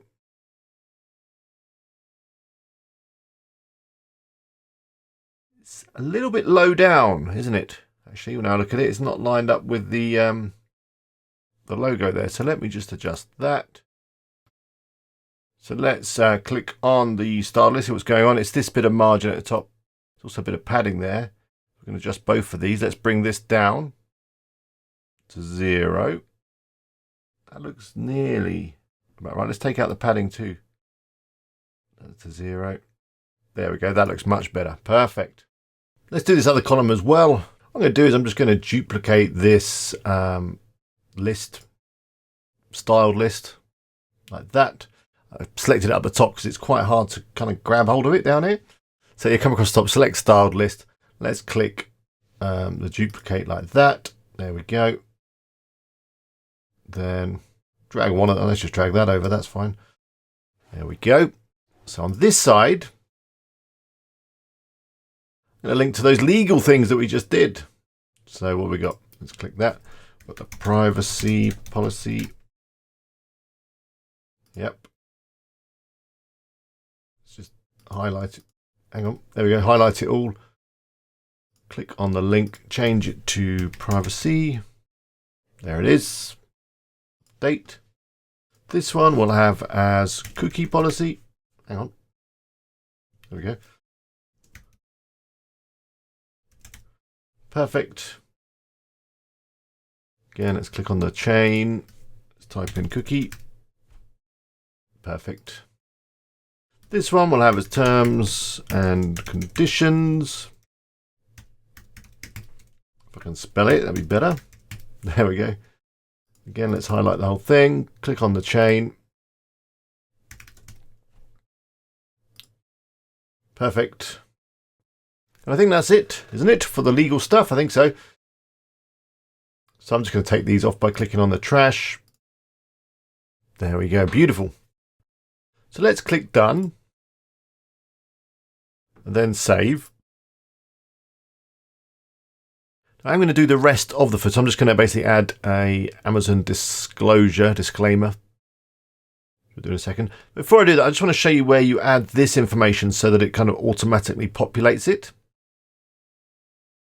So let's come out and go back to the post editor. Then I click up here, go back into the WordPress dashboard. Then I'm going to come into the Thrive dashboard. Scroll down. Got this Smart Site section. Let's go into there. Then here we can add some information for the global fields.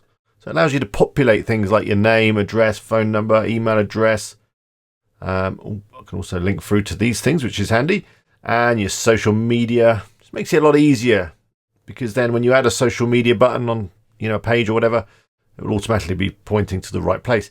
So you just come in here, click on the pencil, and then you type in your text here, bestpressurewasher.com,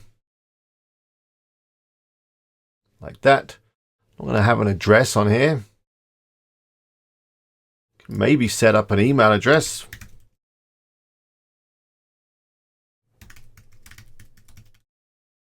You can set up your email addresses within your hosting account.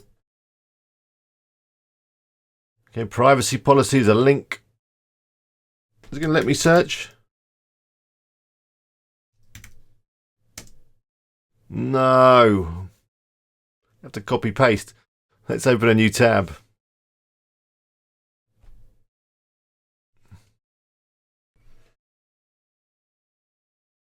There we go. Let me just copy this link. Hang on, why is it privacy policy 2? Was there already one in here?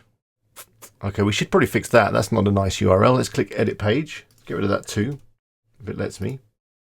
No, it's not going to let me. Okay, so that must mean I've already got... Oh, I've already got the privacy policy. That's the problem. Don't know when that one was created. Never mind, let's get rid of it. So trash. And then in order to use that URL again, I need to empty the trash. So let's just get rid of that.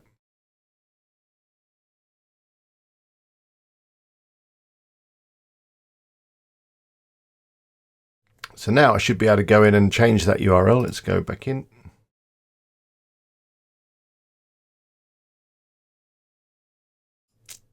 Do a quick edit. Get that out of there. There we go. I'm also going to have to update that footer link, aren't I?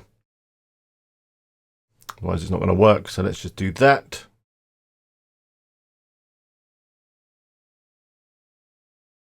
We will be adding an SEO plugin shortly, which will automatically manage your redirects. So if you happen to change URLs, it will automatically update and do redirects. But obviously I haven't got it installed just yet, so I'm going to have to come in here, just check that this link is correct on the privacy. Yeah, still got the 2 on it. Look, let's get rid of that. Perfect. But you can see it's populating these things now with the stuff that I've already filled in. Perfect.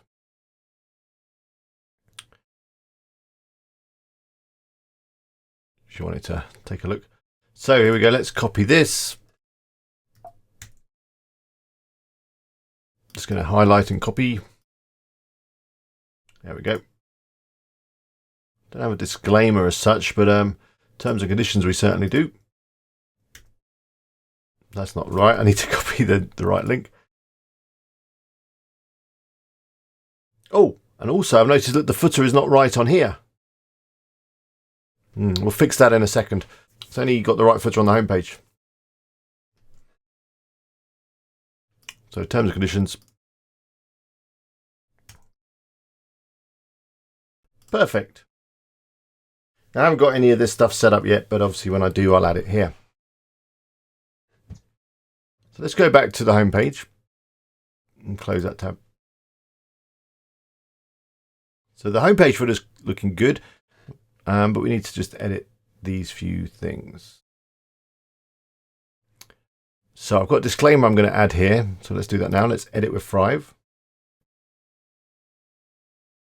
Scroll down. Let's click on the footer. Let's click Edit Footer. So let me just check this image first off. It's got this link here, which is not really what we want. It's going through to Thrive. Let's go to that. And I'm just going to put a little slash there because that's then going to link back to the home page. I don't want this here, and I don't want this. I'm just going to add some text here.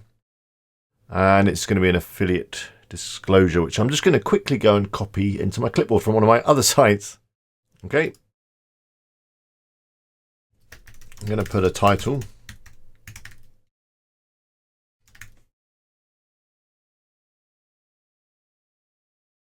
bold it up. And then I've got the text in my clipboard. Let's paste it in.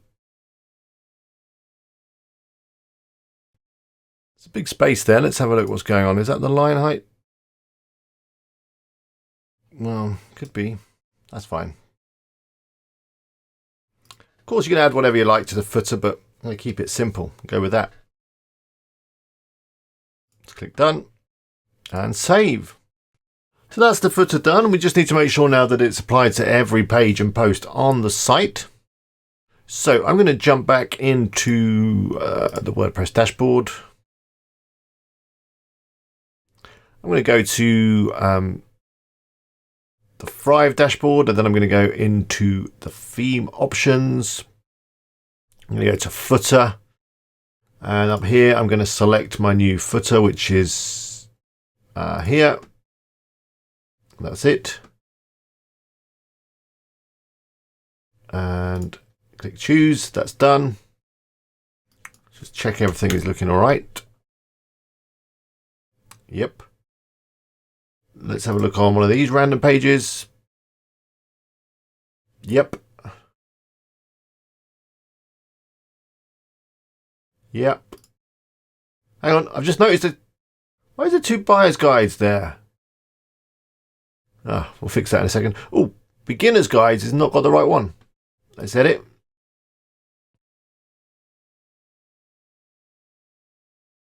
Change footer. There we go. Maybe I manually set it earlier or something. I'm not stretching it to full width. I think it looks better when it's not full width. It's got a width of 1080 pics. Can also quickly edit it, I guess, while I'm here. Get rid of that one.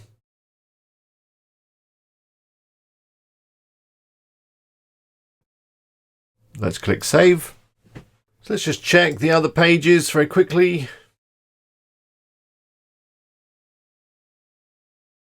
About us.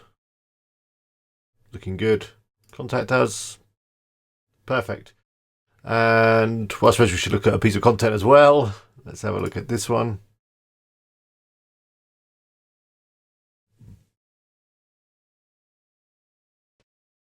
Beautiful. So that's the footer all done.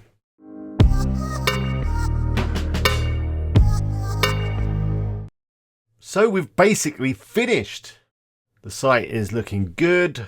If you made it this far, congratulations. You've done better than most people that watch my videos. They don't often get this far. And hopefully you've got a site that you're pleased with, that's looking good and that is ready to launch and ready to work on. However, there are a couple of little things that you might want to do before you do that. And we're going to do them right now. The first thing is we're going to check what the site looks like on a mobile phone, on an iPhone, that kind of thing. We're also going to check what it looks like on a tablet, because people are going to be visiting your site from those devices and you're going to want to make sure that it looks good on those, just as good as it looks on the desktop.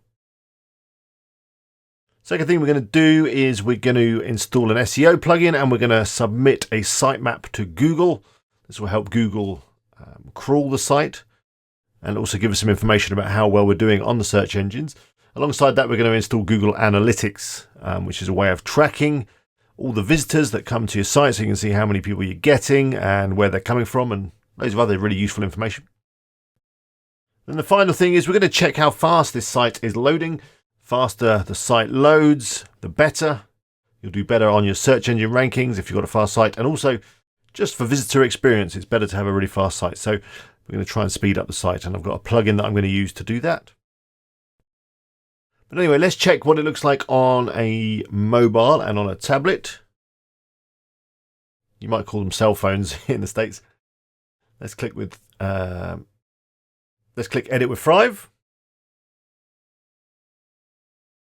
Down the bottom, you've got these three little buttons that allow you to change how the site looks. Then it also allows you to edit based on the screen size, which is really cool. So the menu's gone into a burger, which is good. It looks good. These buttons aren't quite right though, are they? And up here, the search. I mean, it's not a big deal, but you can't see the words. So let's make a few adjustments. Let's adjust the search box now. So I'm going to click Edit Header.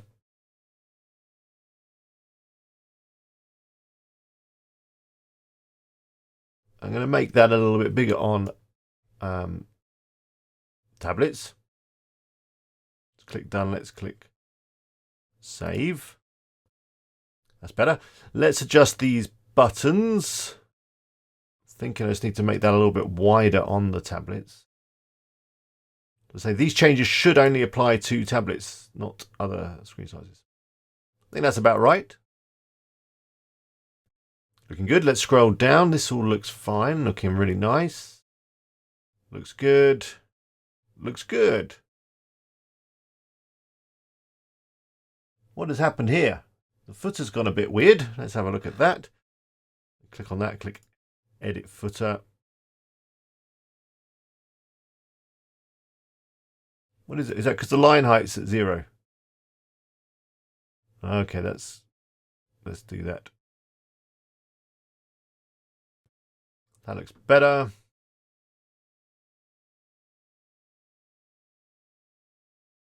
Very good. So let's click Done. I'm going to go back to the top now, and well, let's just save actually. Always save regularly is a good tip. Let's have a look at the mobile. I don't know why it's jumped me down to the footer. I'll start at the top. Okay, here we are. This is the mobile view. Looks good. Got the burger menu, got the big search box. Though it looks like they're not quite centered. I think I'd like them centered. Let's click on it. Let's click Edit Header. Click on the search.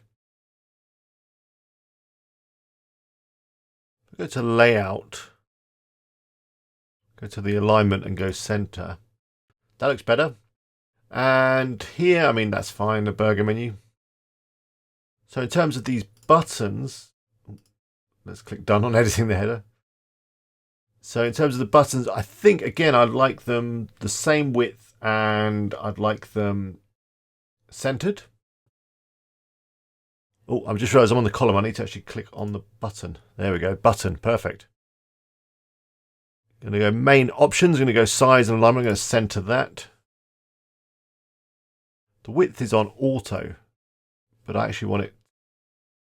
What do we think? 90% looks good. Same with this one. Center 90. You see, if we flick to the desktop still as it was, tablet still as it was, the mobile is as it is. Perfect, looking good. Okay, that's all looking good. I've just noticed though that the image here is not the right one. It's the mountain. What's that all about? Let's just see what's going on. The background style. Click on here again. I mean, this is the right one.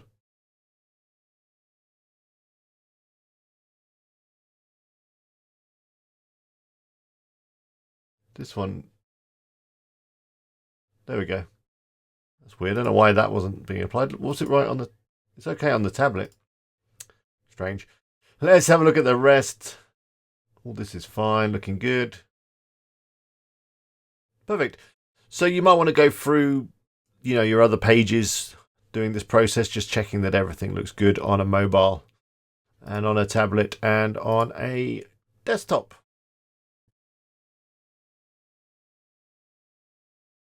So yeah, that's all done. So the next thing I'm going to do is set up Google Analytics and our SEO stuff. I think we'll do Analytics first because it's a useful thing to do first because it enables you to authenticate your site a lot easier. It'll all make sense in a minute.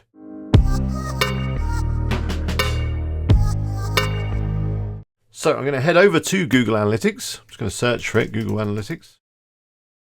Give that a click. You will need a Google account in order to access this. Now it's taken me straight in. If you haven't got anything set up, you'll be prompted to start creating it. I'll show you what that looks like. I'll create a new one right now. I've gone into my admin. Then what I'm going to do is create a property. Let's give it a name, bestpressurewasher.com. Time zone's fine, currency's fine. Let's click next. Industry thing, I don't know, other. That one, don't want to tick them boxes. It's web, let's click web. Enter the URL, of course it's bestpressurewasher.com. Best pressure, just type it in again, but with capital letters. Enhanced measurement, sounds good, let's go for it. Perfect, create stream. So we're ready to go, we just need to do the tagging. So we've got some tagging stuff here. I'm going to use the global site tag. Just need to copy this, like that. Then we'll go back to the site. Go into the dashboard. Thrive dashboard. Scroll down. Analytics and scripts. Same place that we put the RE Bender thing in earlier.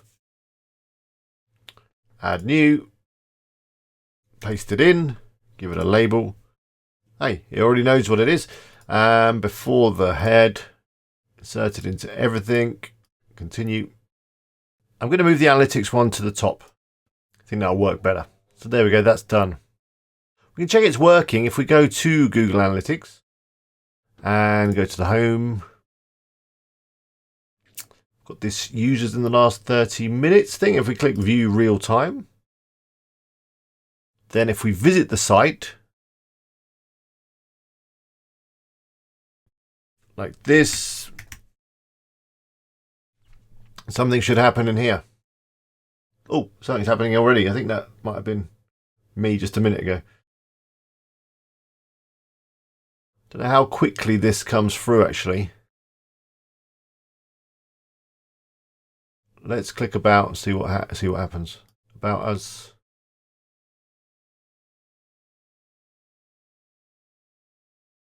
It appears to be tracking because there's some stuff happening here.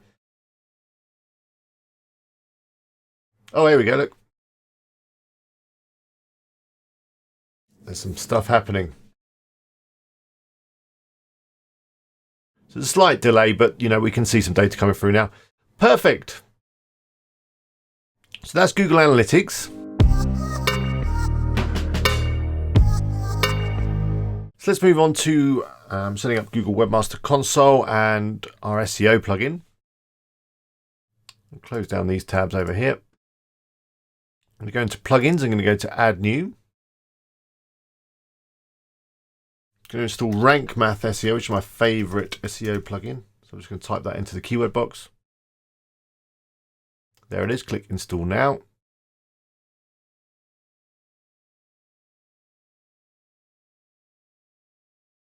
Then activate. So we need to connect through to our RankMath account. I already have one. You'll need to register. I'll log in. There we go. You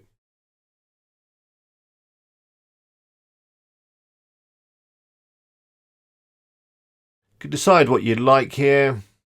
I like to go for advanced, but you might want to go for easy. Go through the wizard. So that's going to be to import from the all-in-one SEO pack, which I wasn't sure we had installed anyway. Let's click skip and don't import now. bestpressurewasher.com is a other business website. Cool, there's lots of things in here. Is there other? No. So what can we go for here? Remember this option previously. It's none of these things.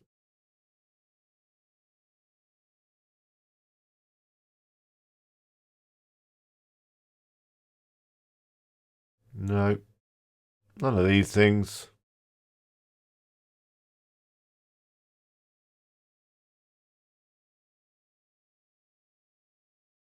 Okay, I'm just going to leave that as organization. Just going to go organization. Company name bestpressurewasher.com. Add a logo.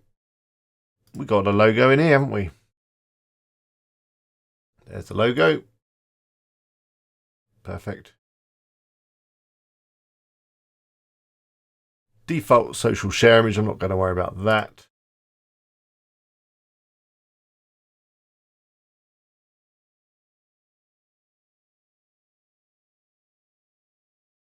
So now we can connect to Google. Let's click on that. Need to sign in, you'll need your Google account again. Then need to give them access.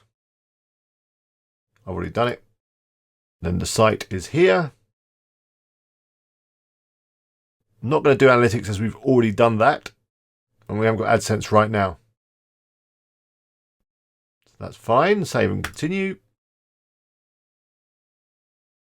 We want sitemaps and all this images. We don't want to include 5 symbols or 5 lightboxes, just our posts and pages. Can include categories, that's fine. So as I said earlier, the XML sitemap is a way that we can tell Google all about the posts and pages on our site and help them index it.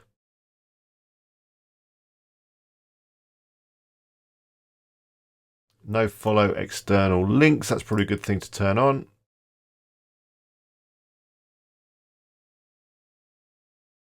Open external links in a new tab window, that's good as well. Save and continue.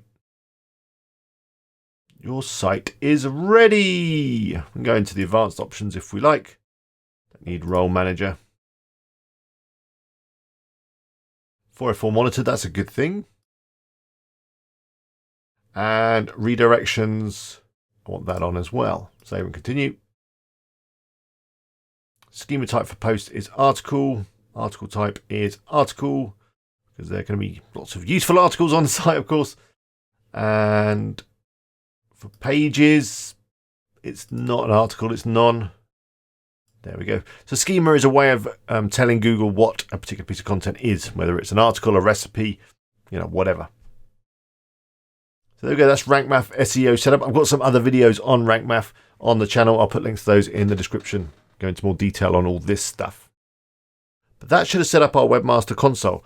We can check that if we head over to that. I think it's actually called Search Console. I don't know why I call it Webmaster Console. They changed the name ages ago, but never mind. Let's get in. So over here, I should be able to find Best Pressure Washer. There it is.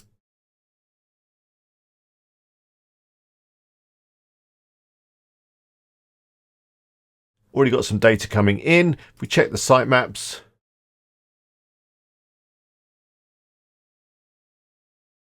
it's there. Perfect. It says it couldn't fetch, but I'm pretty sure it can. It's probably just a bit of a delay. So it could not be read. Well, let's check it ourselves. If we come back to our site, what's the URL? Here, this one. I can type that in. Sitemap underscore index.xml. It's there. That's there, that's fine. That's the posts. That's the pages. That's the categories.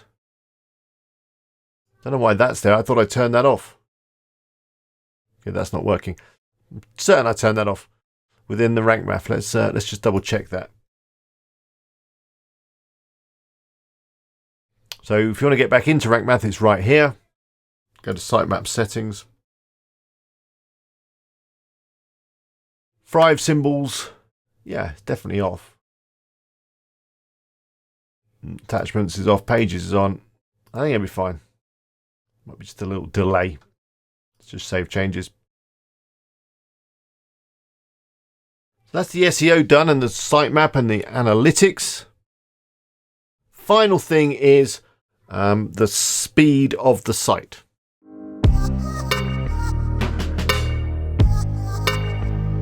So let's check the speed of the site. I mean, it feels pretty fast. I've not noticed it loading slowly or anything like that, which is what I'd expect from Host Armada. They're a really good, fast host. That's why I recommend them. But let's actually put a number on it. Let's see how fast the site actually is. And there's a couple of tools that I use. There's a Google tool, which is called Google PageSpeed. Just search for it, Google PageSpeed. I would, of course, put links in the description. And here you just kind of enter your URL. I'm just going to copy it. You know me, I'm lazy. Then click Analyze, and it goes away and it gives you a score out of 100 for both the mobile version and the desktop version. The closer to 100 you are, the better. Now, it's notoriously hard to get a good score on this tool. I will say that. So actually 43, even though it's red, is not actually too bad. I've seen a lot lower than that. Desktop, we're up to 84, which is actually pretty good. And, you know, these things are green. It gives you some tips here in terms of how you can improve the speed. And I'm going to share with you a plugin in a minute that I use that will help improve these scores. The other tool that I like to test sites on is GT Metrics. Just Google it. It's this one here. This gives you some different information. I don't know why I'm copying it again. It's already in the clipboard, isn't it? It gives you some different information like how long it takes your site to load, that kind of thing. So it can take a few moments for it to run.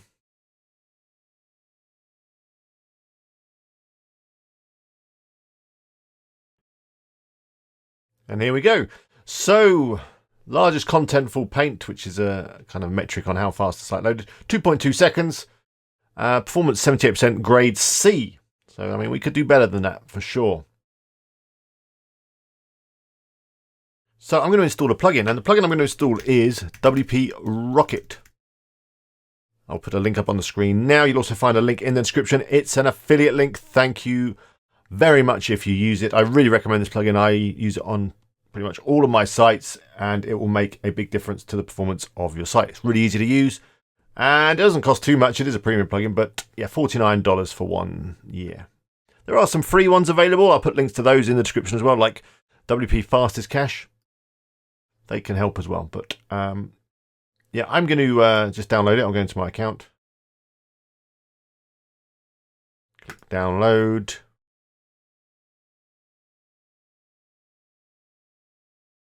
And save. Then go back to the website, go into the dashboard.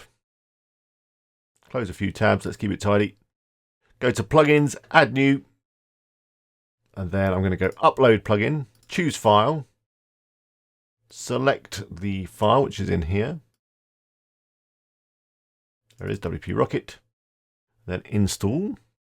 Just going to upload it now.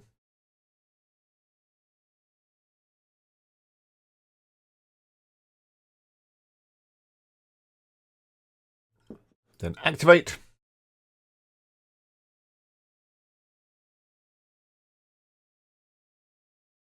Then we're in. So if we come down here, we've got WP Rocket. Let's click on settings. Okay, so that's done. So let's just check out the options. For cache, I want to enable it for mobile devices. I don't want caching for logged in users. That's fine. Let's click Save Changes. Next, we've got file optimization. I want to minify the CSS. It does warn me that it could break things, but I'll take my chances. I want to combine. Again, I'll take my chances. I want to optimize. I'm basically going to tick all of these, and this one, and this one, and this one, and this one. Save changes again. Basically turning everything on. And then if something breaks, I'll go back and turn them off on my one and see what it is. For media, I want to enable lazy load and that one. And I want to replace YouTube iframe with a preview image. That can really help the speed of your site. Add missing image dimensions. Not running any WP, or sorry, WebP stuff, so I don't need to worry about that for now. Next, preload. I want it to preload, so that means it will create the cache. Cache is basically a stored version of your site, so it can load a lot quicker. The thing with WordPress is it creates the page every time someone looks at it, pulling information from the database, all that kind of thing. If you have a cache, it cuts all that out. We can tick all these things.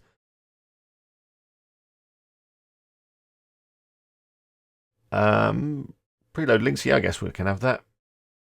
Save changes.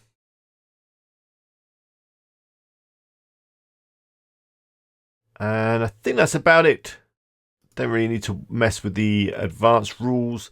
Database is fine. You can use that if you want to clean stuff up in the future, but it's fine. So I think we should test the speed.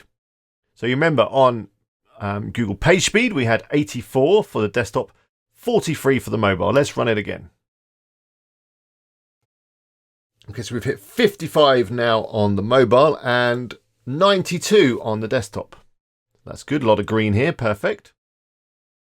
I'm sure this will actually improve over a little bit of time.